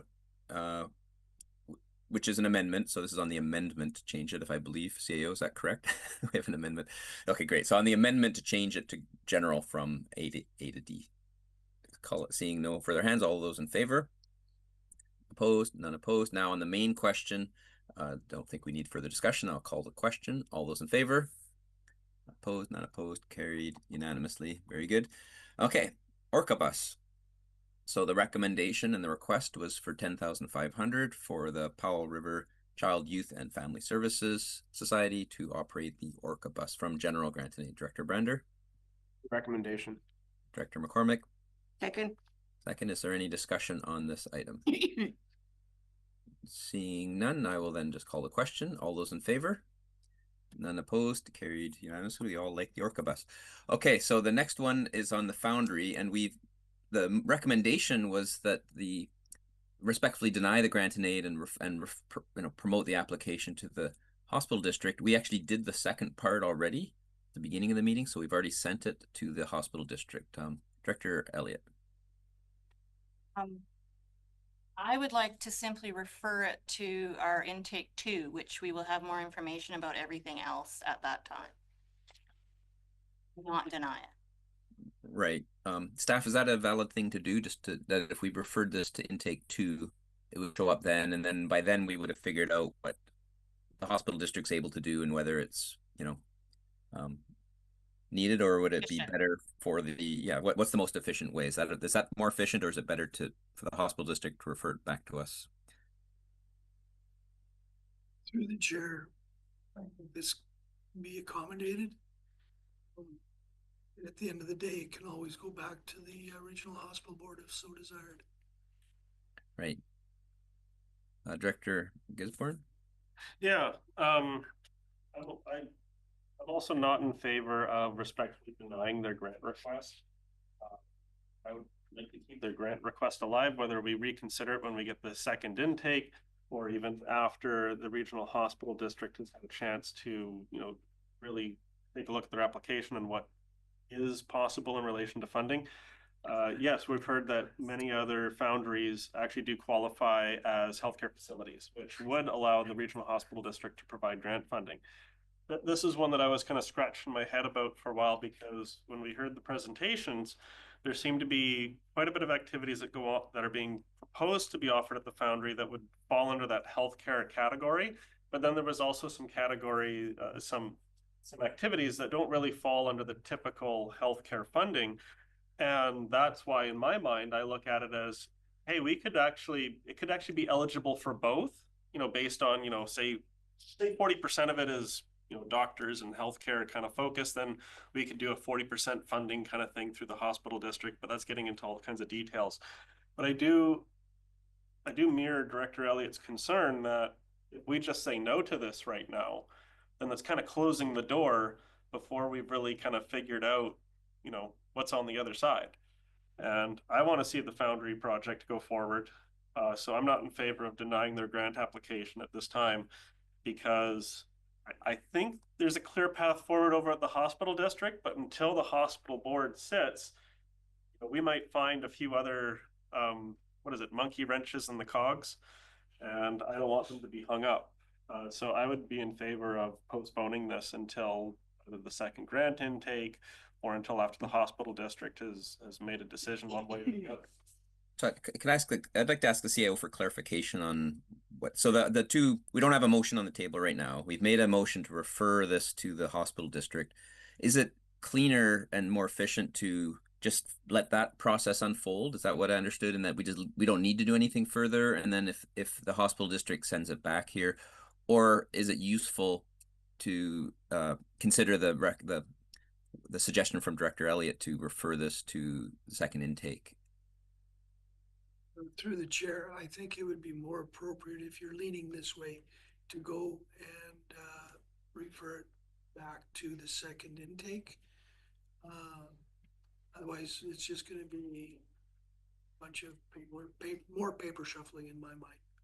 Okay, so I think that helps clarify. So Director Elliott, did you want to make that motion then? Certainly, I could more clearly specify that we would refer this to this second intake of our grants, or after the qathet Regional Hospital District has made a decision, whichever comes sooner. No? Okay, we'll just refer it to the second intake. Is there a seconder for that? Director Gisborne. Okay, discussion on that. Seeing, Director McCormick. Yeah, question. So then would it still go to the hospital district? Yes. Okay. Yes, because we've already made that. Happens in the meantime. Yeah, we already made that recommendation. CIO? Okay. For clarification, Chair, this recommendation is overriding what's printed. So you're Yes. making a whole new recommendation to send it directly to the second intake for consideration. Yes, although we, at the beginning of the meeting, we passed a motion to refer it to the hospital district. I think we did that right at the beginning of this section. Director Elliott made the motion. For the correspondence, but Oh, for the this particular correspondence application, I did not. Okay, so now, so that right now, then, if that's true, so my misunderstanding, if the only thing we did was refer the correspondence, we haven't referred the application to them, and the recommendation includes that as one of the items. We could dispense with the first one. We can always make that as a second one if someone would like. Director Gisborne? That's actually what I was going to suggest, that the motion to postpone this item or refer until after the second intake only be applied to the first half of this motion. And I'm not sure if we can request that a motion be split while there's a motion to refer, or I guess with unanimous consent. I do believe the intent of Director Elliott's motion was only to apply to the first motion. If that's the case, then we can deal with the first one and then move the second one. Well, just to be clear, the recommendation is not on the table. So we have on the table referring this to the second intake. We could also, it would be in order to subsequently make a motion to promote, to do the second part, just the second piece. Director Elliott? I would clarify my motion that I had intended. So my motion, what I made, had nothing to do with what was in the package. It was a different motion. And it was to refer this grant application to the second intake for consideration. And it it did not discuss anything else. These second parts and stuff were not part of my motion. Exactly. That's what's on the table right now. And we can consider that second piece, but right now it's just to refer to second intake. So we good with that? So why don't I call the question on that referral? All those in favor? Opposed, none opposed. And now would anyone like to make the second piece of the motion? Director Gisborne, Director Elliott. I could see so many hands flying up. Is there any Director Gisborne, Director Elliott, is there any discussion on that second piece, which is to promote the application to the hospital district? Okay, seeing no hands up. A question. Director Elliott, yeah, go ahead. Yeah, so my question was, when the correspondence was talking about that there was an application for funding to the qathet hospital district attached, was it meaning this exact same grant application, or was it a different grant application? So in the correspondence, it referenced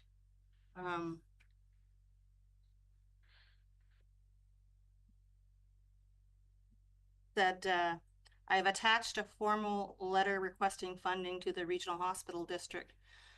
Please let me know if this is enough. And then I don't actually see the formal letter attachment. So I wasn't sure if that's just gone to the hospital district and I don't see it attached here, and whether that is the same as the request that we're dealing with now or a separate one. So I don't know those things. Right, good point. Because I always assume they were the one and the same. Maybe does Ms. Lillies, do you know the answer to that? Is there more than one application here?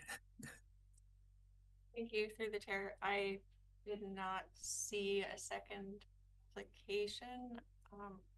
I know about as much as Director Elliott at this point, that I believe it would be this application.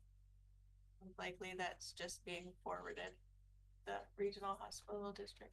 Okay, thank you. Yeah, so if this passes, we'll see it at the hospital district and then deal with it, and then we'll see it again at the second intake.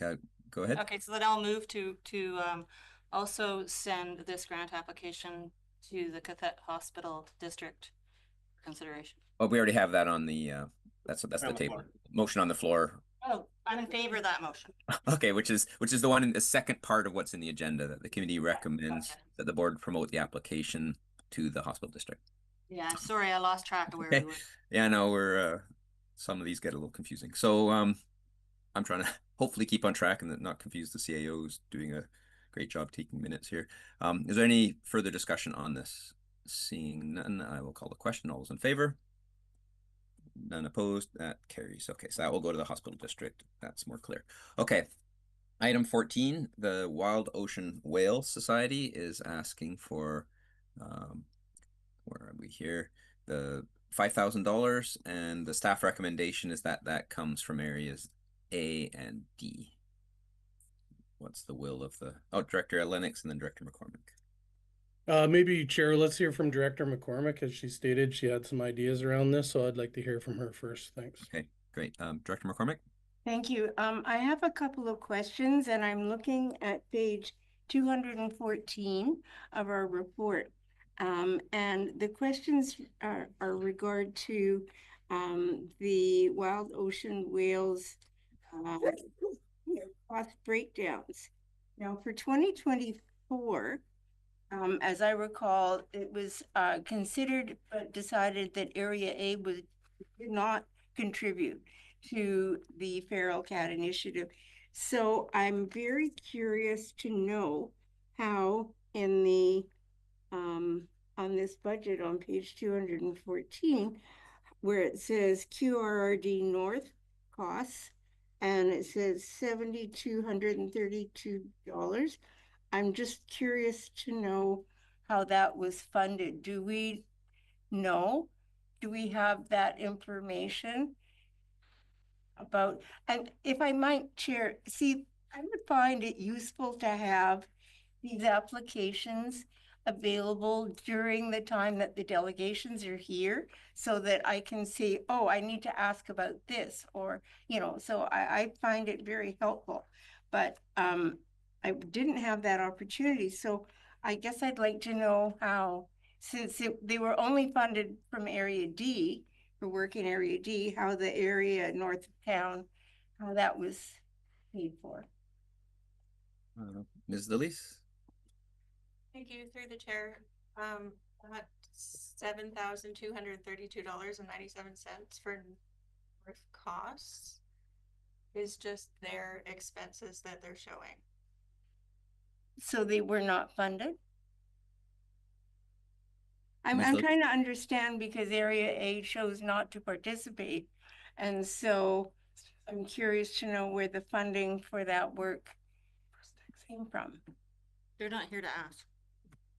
Ms. Lillis? Oh, they're not here to ask, so I'm asking staff if they have any idea. Thank you. Yes, through the chair, they were funded through Area D. Yes. Sure. So that's why I'm curious to know how the work in North of Town took place, because I'm a little concerned about how the money was spent last year, and I'd like more information from them before considering their application for this year. I also don't see a cost breakdown for doing just Texada work or just North of Town work, etc. So I'm struggling with those things. And if you have any insight as to how to better understand what I'm reading, or yeah. Ms. Lilly? Thank you, through the chair. Yeah, you can see there that they're saying that they received 2,000 the QRD. Yeah. But they do not, and then they're saying the expenses for Texada were 2,604. But they don't provide us receipts. No, I would have to specifically ask for that if the board wanted to start that as, you know, the regular thing that we ask for receipts. We could do that. Okay, well, I'd be interested to know how other directors feel about that, because I'm also thinking maybe this also should be referred to the second intake, so we can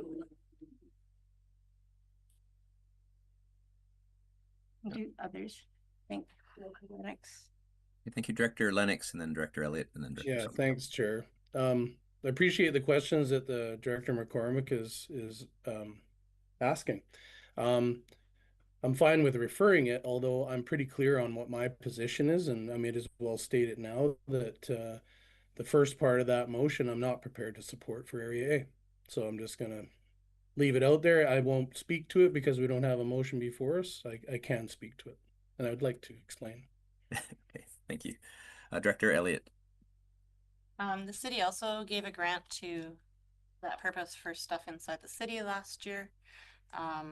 I don't think I will support that again in going forward because there does not, it seems to be an unending thing. I question the process as well. But the questions you are asking would be of the interest to the city as well. But my only comment is that we haven't asked where do they have listing all their revenues of where they've gotten all their funding from, and a lot of their funding came from somewhere other than QRD and other than the city, in which case I would assume if their expenses exceed what they've received from two of us, the two areas, then they're they're getting revenue from somewhere else too. CAO. Through the chair, these are all great questions and comments. And from what I can understand based on their balance sheet here, they did get $2,000 from the QRD and $2,000 from TICS, whatever that acronym stands for. Texada Island Community Society. And at the end of the day, their overall expenses on Texada were apparently $6,600, which still left them with a shortfall of $2,600. You can see obviously that they did some work in Area A to the tune of $7,200 and had a deficit of $7,200 because they don't apply any funding against it. Then you look at the city of Powell River giving them $8,000, and apparently they expensed about $5,700, leaving a credit balance of $2,300. So when you go to that final balance column, you end up that they had an overall deficit of $7,500. How they applied that or how they were able to manage that, only they would know the answers to. We cannot discern that exactly from the information given us. But it does look like, you know, for Plainview, is that the city overfunded them. Exit Island underfunded them, and Area A did not fund them. So at the end of the day, they're in a deficit situation. Thank you. So Director Southcott was next, and then Director Gisborne. Yeah, thanks, Chair. I can't support this, even though I support WOW's work with whales. I can't support this, and basically I speak representing a fairly broad and significant sector in this community that doesn't support TNR as an approach to this problem. And that's the birders and the naturalists, and that extends to national organization Nature Canada, which doesn't support this approach either. Wild birds can be totally eradicated in places where these communities are, and that comes from observation here in this community. And it's debatable, definitely, whether this does lead to good life for feral cats, because they're essentially domestic. I'm not going to go any farther into that, but there's, I think it really fundamentally devolves on our cultural view towards death in general, and that's a very big topic. But there are really some downsides to this approach that opens up the question of, you know, what's the alternative? And I don't want to get into that discussion either. Enough said, I believe, but I can't support this, fortunately. Thank you, Director Gisborne. Yeah. Myself, when I read these two motions, the motions actually say funding towards humanely reducing the feral cat populations on Texada Island, north and south of Powell River electoral area A and D. Now, a couple of things on that. I was like, well, technically Texada is south of Powell River, and area B and C are technically east. But the intention of the motion is to say that, oh, they're going to be doing this work like out in area B and area C.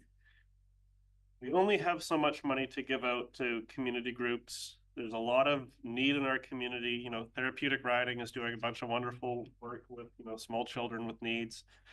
We've got food banks in need, and, you know, if someone wants to go and deal with the feral cat population and they want to spend their own money, okay, go for it. But out in the farm country, when there's feral cats, when they become adult feral cats, you can't retrain them to then, you know, give them to a nice loving home. Like they're fully feral. What happens in most of the rural areas is that they are euthanized by farmers, by rural folks, and sometimes that is the most humane. I don't support giving money to the Wild Ocean Whale Society for the purposes of dealing with feral cat colonies. And I'm speaking as someone who grew up in Paradise Valley dealing with feral cat colonies and trying to find home for kittens from cats that were just dropped off in the valley. But that's just what people do. I don't think that's what government should be in any business of doing, especially when people are seeing huge tax increases and there's a ever increasing demand on our community services.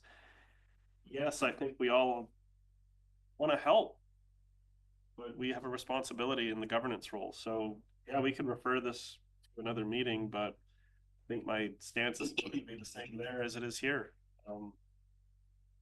Sorry. Okay, thank you. So I recognize Director McCormick. We don't have a motion on the table, so I think, you know, we got to, you know, either put something or decide what to do, but Director McCormick possibly has an idea of where to go next. Yeah, thank you. Actually, I do. And that is, I would like to refer this to the second intake and request from Wild Ocean Whale Society a cost breakdown for each of the areas that they plan on working in. Because I would like to know what they plan on spending in area D before, you know, agreeing to anything. And if they want to work in area A in the city and all of that, they should work wherever they've received funding. So I would like to know what the cost breakdown is for each of the areas that they serve. And I would be prepared to move this to the second intake while requesting that information from them for consideration during the second intake. Is there a And that second is for the that? cost for breakdowns for each area. Director Lennox, is there the CAO, is that motion clear? I think it was more, there's also some discussion there, but refer to the second intake and request Wild Ocean Whale Society for information on more on their expenses, where they're spending money. I've heard. The cost breakdowns for each area that they. That's great. Thank you. Is there a discussion on this, Director Lennox and then Director Gisborne? Go ahead, Director Lennox. Oh, sorry, I froze up there. Apologize. Sorry, and I'm sorry if this is choppy. I respect Director McCormick's direction. I'd be prepared to split this motion, and then I can deal with the first part, and then Director McCormick could deal with the second part if that's appropriate.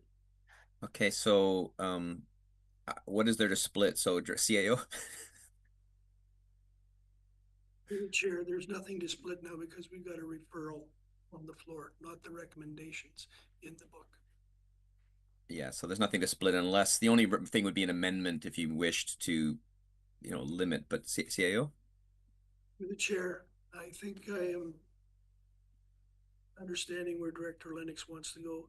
He could certainly make a separate motion after this one and give proof positive where he wants to go with this.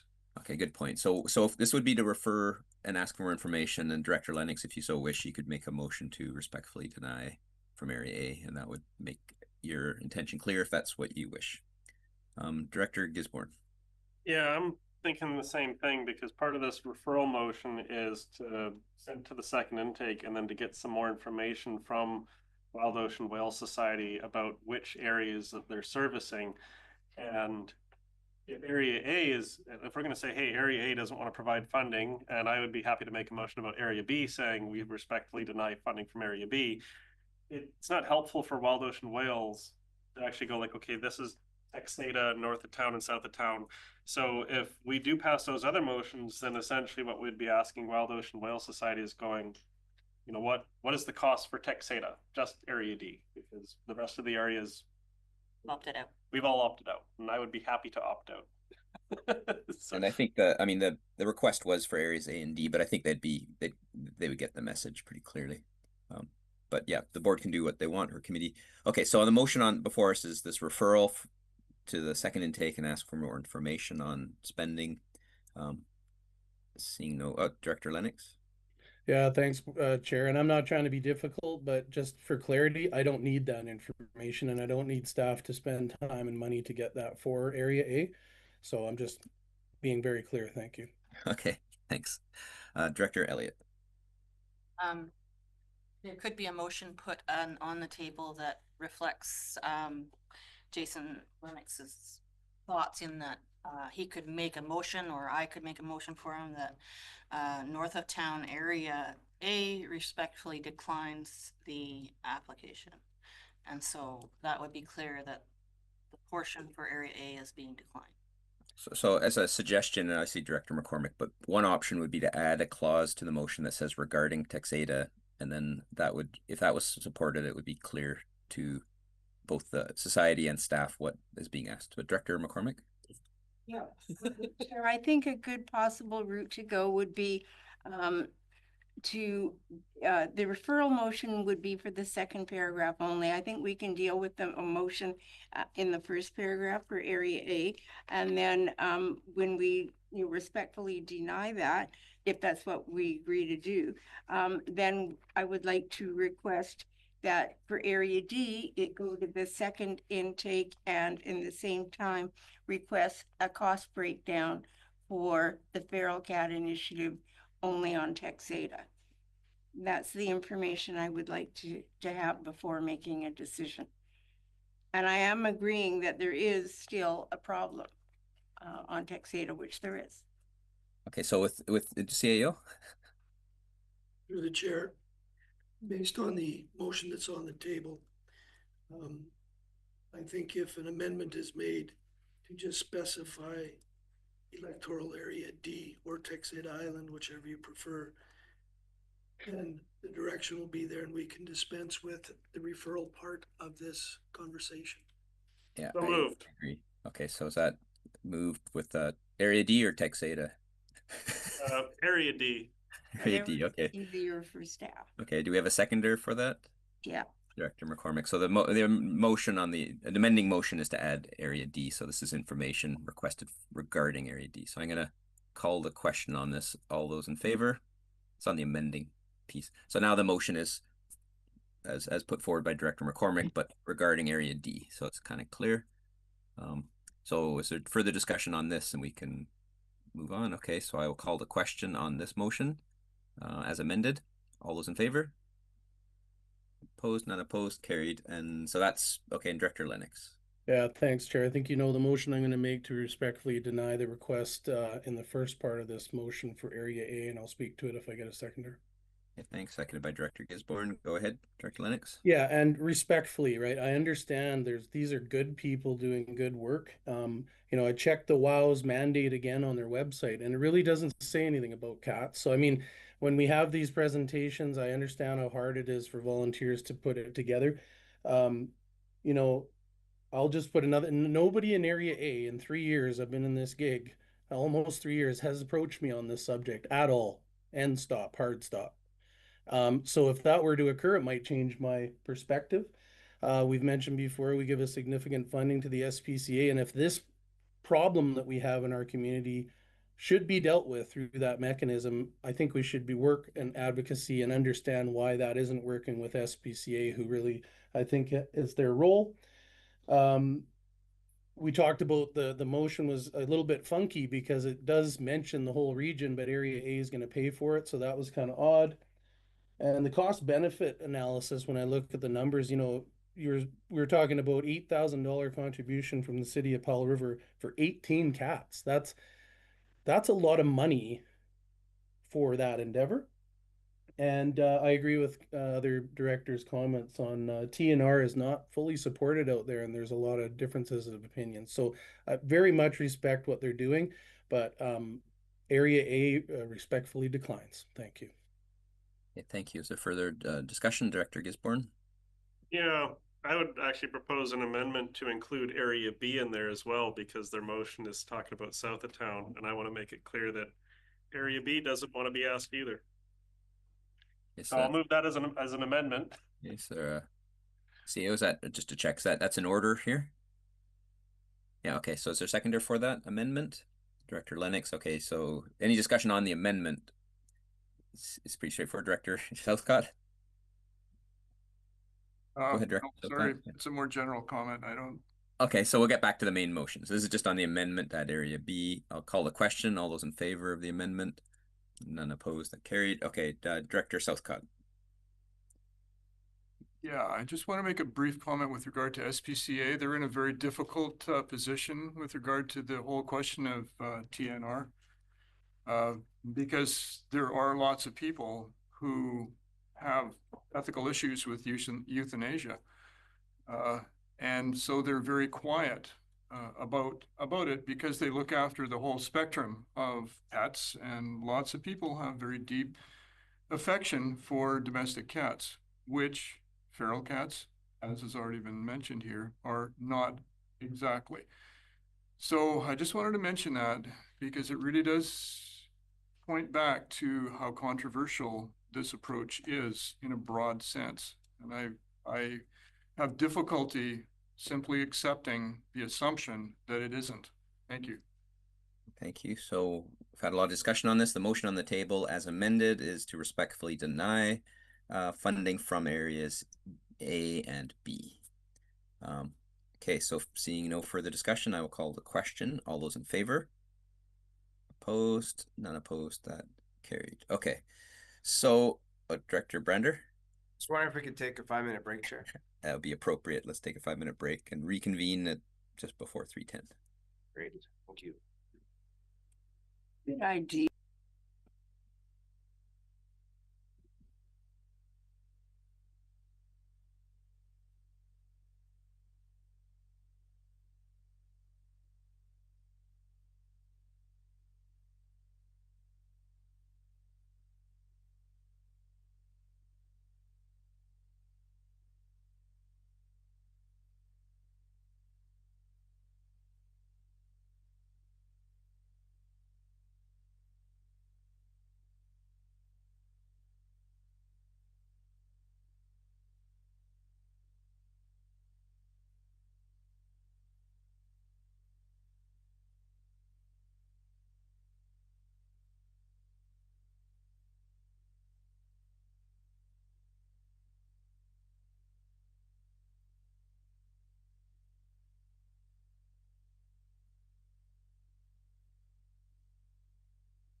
Very good. Looks like we have everyone back again.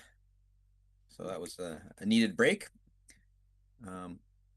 We have 3 more items in our list of grant and aid requests. The next one is on from the Brain Injury Society, a request for $10,000, or the recommendations for $10,000, and to be financed from areas A to D. What is the will of the committee? Or if there are questions for staff or Director Gisborne? Yeah, when I took a look through the staff report, I didn't see any previous grant requests from this organization. So is this the first time that they've asked us? I believe it is staff, Ms. Ms. Lillis? Thank you from the chair, or through the chair. It is the first time, first request. Okay. And it's for like operations, is that correct? What I recall from the report. Ms. Lillis? I believe it's operations. Yeah. Okay. Well, that's my question. Is there any other questions? And what would someone like to do with this? Director Brander? I understand the Brain Injury Society does a lot of good work for the community, but I am inclined to deny the request. I see, their major supporter is Vancouver Coastal Health, and I think that this is a health-related issue, and I also see it as going towards operations. So if we start going down this path, it's going to be a continuous one from year in and year out. And I just don't think, even like I say, I appreciate everything they do. I just don't think this is the right place to fund this sort of initiative. Thank you. So that's a motion on the table. Is someone seconding that? I don't. Director Lennox is seconding it. Okay, so the motion has been moved and seconded to respectfully deny the request. Is there discussion on that motion? Director Gisborne. Yeah, I'm torn on this one, but I think I'm leaning towards Director Brander's line of thinking here. Yeah, Vancouver Coastal Health provides $215,000, and then Brain Injury Alliance 48,000, and ICB 15,000. As someone who lived with and cared for someone with a brain injury, it has a huge toll. It has a huge impact, and getting the supports people with brain injuries need is so vitally important. But it's the divisions of government, federal, provincial, and local. This really is, in my opinion, a provincial responsibility. And the request is for 10,000. Vancouver Coastal Health has given 215. I'm kind of curious as to why we're getting these requests now, whereas we haven't in the past. And I'm wondering if it's another one of those examples of where the province and the feds say, hey, we support these things, and then they don't provide money, or they don't increase their funding, based on the need and based on inflation. So I want to find out why they're needing to come to us for funding, and whether or not the province and the federal government are stepping up to the plate to provide these community services, which they are impactful and they are very valuable. But I think this is kind of barking up the wrong tree. But maybe they have no other tree to bark up because nothing else has given any results. Yeah, sorry, I'm torn, but I want to support them, but I don't think this is the right table. Thank you, Chair. Okay, you're welcome. Is there any Director Elliott? So, I think what the Powell River Brain Injury Society does is a service that's really needed. I think they always have suffered for funding. The city provides regular permissive tax exemptions to the Powell River Brain Injury Society. And the community forest is considering a $15,000 grant to improve accessibility for their facilities this year. It is a health issue, but it's more about the daily support for people on the social side who have brain injuries. Because brain injuries are not a recoverable thing. They require extra support for folks on a daily basis for forever. And it is a social matter. And so much of the funding that should be coming there through healthcare is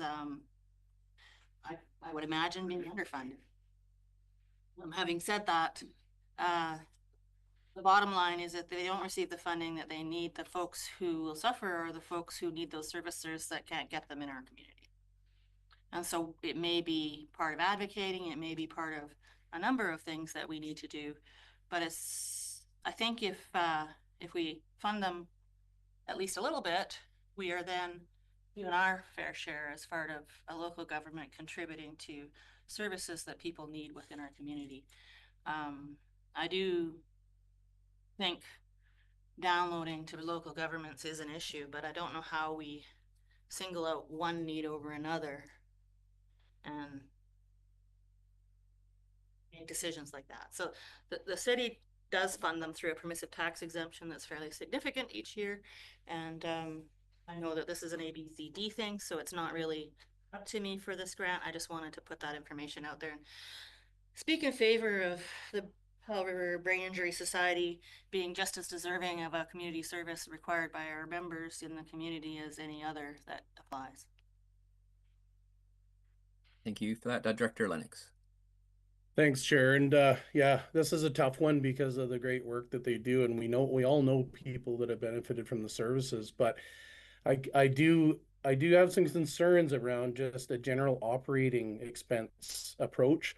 It's good to hear that the community forest is considering a targeted project that's more along like something we can wrap our minds around because, to the previous statements, we do pay our share through Vancouver Coastal Health and high taxation in this province. So, it's tough to not just automatically say yes to groups like this, but I think it's just the wrong avenue right now. And that's where I stand right now. Okay, thank you. Is there any further discussion on this motion? I don't see any hands up. So the motion on the table is to respectfully deny the request. I will then call the question. All those in favor? All those opposed? 2 opposed. It carries. Okay, it's a tough one.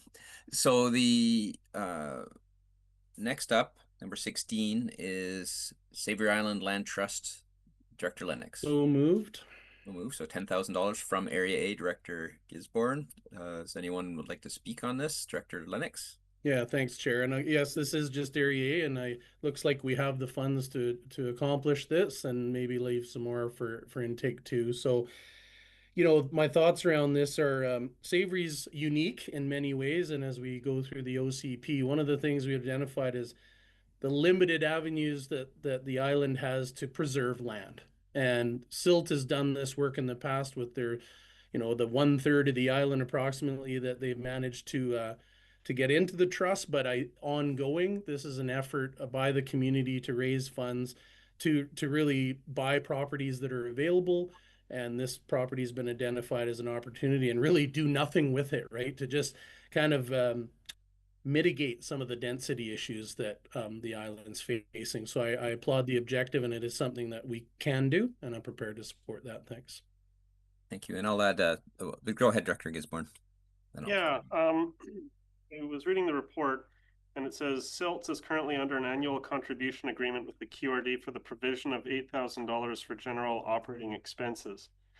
So this grant request is for an additional $10,000 for the purchase, go towards the purchase of a property.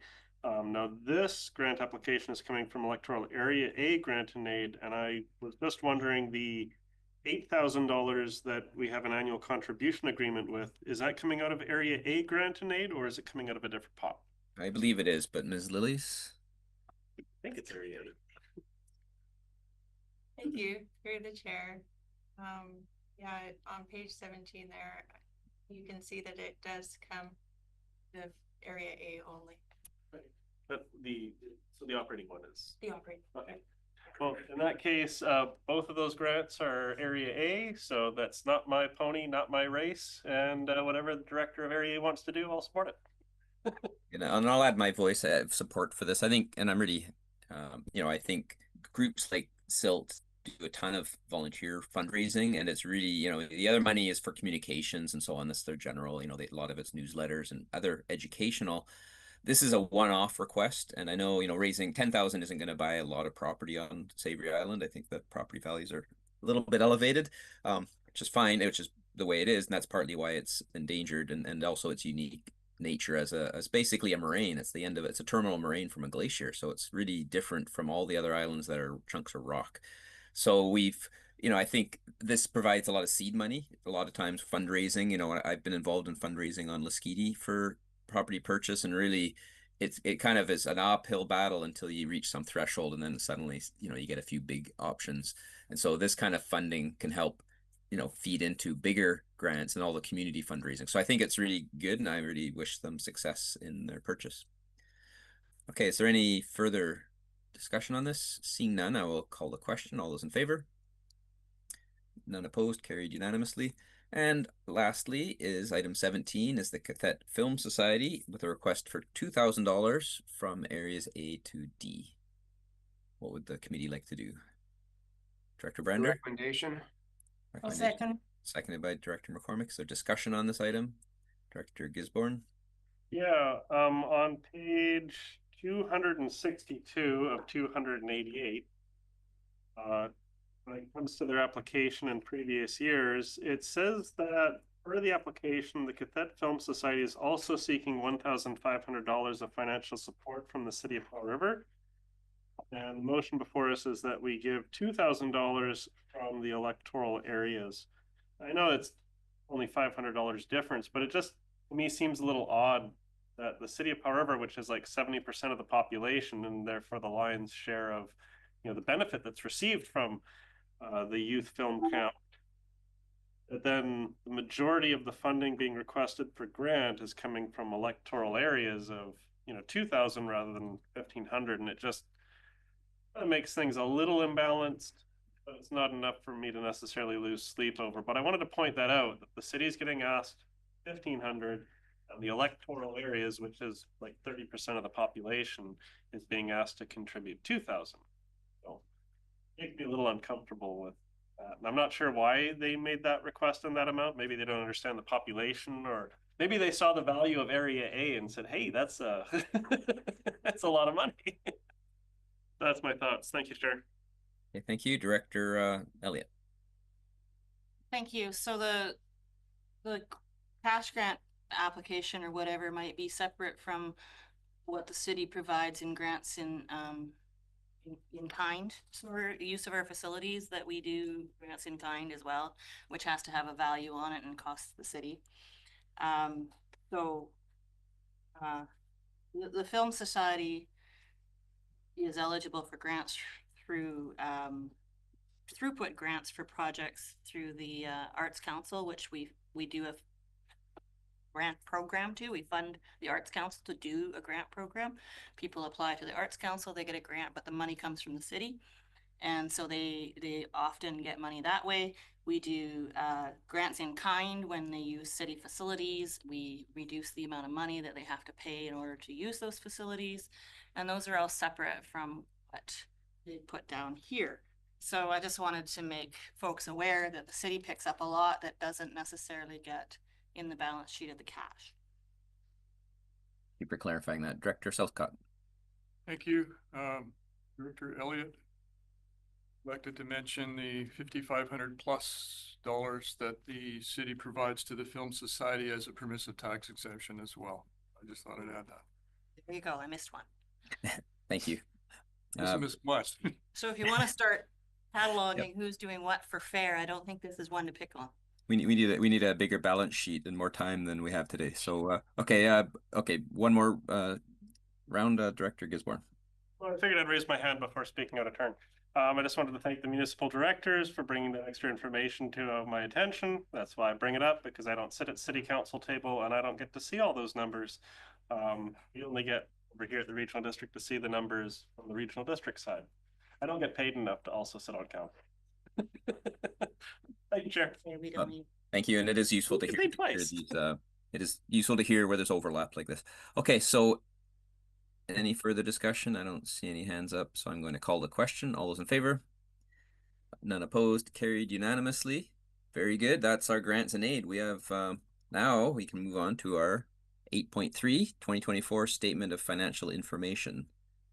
Maybe first is staff. Does Ms. Lillies have any comments you'd like to make on this that's relevant for us, or is it pretty? It's kind of legislative requirement. But Ms. Lillies, go ahead.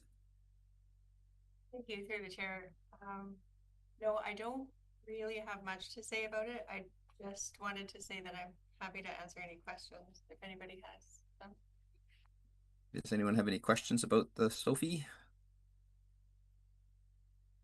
Great, we've seen things before. This is different packaging. Director Gisborne, go ahead. Yeah, I've seen these before, but there was a number of charts on here about sustainability, flexibility. I don't seem to recall seeing that in previous years' reports. Maybe I'm just missing it, or is that something new in terms of the reporting? Ms. Lillies? Thank you, through the chair. They are the same graphs I used as was in the prior year. It's updated to be the 3 years now that's most recent that we have. So yeah, it is the same information, just updated. I must be paying more attention today than last year. Thank you, Chair.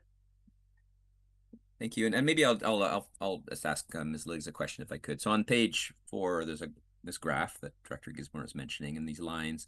So is the one that's dropping there, the net financial assets to tax requisitions, is that a is there concern? And the yellow one as well, the net financial assets, the debt. So those are to tax the total annual revenue. Maybe could you explain those a bit, and just are there any reasons to be concerned about those, or is that positive? Ms. Lillies? Thank you, through the chair. If you go to page 38 of 59, which is part of the financial statement, you can see where that came from. We had an actual negative net financial asset balance at the end of 2024. And that's why that particular ratio has dropped so drastically. I wouldn't say it's a big concern or anything. This is just giving you an idea of what the past decisions that were made resulted in.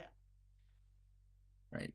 And presumably that should start coming up a bit as we pay down the RSC debt and some of our other debts, if we don't take on a lot more. Okay, that's great. Thank you. And it is really, I know there's a lot of work into these reports, and it's on top of all the other financial planning reports. So I think it's I appreciate the work that went into that, because it is a lot of information. Director Lennox.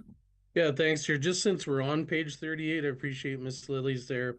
Just for me, I see we budgeted basically a net debt of $4.3 million, but the actual was 1.5 and change. Any comments on the discrepancy there and why we would see that? Ms. Lillies? Thank you, through the chair. Yeah, it was a pretty big increase there from actual to budget. And you can see that in 2023, our surplus was higher, the 2023 actual annual surplus. So that had a little bit to do with it too. It wasn't our actual 2024 annual surplus was lower than 2023. But as far as budgeting, that's just our, we budgeted for those capital assets. So that's the only thing I think really. And we did actually spend less than we had budgeted. So it's, yeah, I can't really speak too much more to why the budgeting was like less and why it was negative, but I think it's just got to do with surplus. Use that help you, Director Lennox. Very good. Is there any other questions from around the table on this? Seeing no hands, I will then call the. Oh, sorry. Do we have a motion? I don't think we even have a motion yet. Would someone like to? Let's get on track. Right. Director Gisborne, Director Brander. We now have a motion to approve it. The SOFI, the Statement of Financial Information. Any further discussion on the motion? Calling the question. All those in favor? None opposed. Carried unanimously. Very good. That brings us to question period. Is there anyone in the room or online? Mr. Glinski, do you have any questions? No questions, Chair, but a quick statement if you'll indulge me. Go ahead. Thank you very much. I would just like to thank the committee for its commentary and its recommendation to the board for the Vancouver Island North Film Commission. I sit as president of the organization, and as was mentioned, we've had about 3 feature films in the last 4 years. Our Commission has been working very actively with the Eden Express. They have procured our locations trailer and our 4 green generators and those sorts of things. So our staff has been very active with that, and the financial contribution that the committee has recommended to the board will certainly be very helpful in our operation. So thank you. You're welcome. Glad to hear. Lots of interest and activity. So I don't think there's anyone else in the room or online for questions, I believe. So there's no in-camera session, so we are adjourned.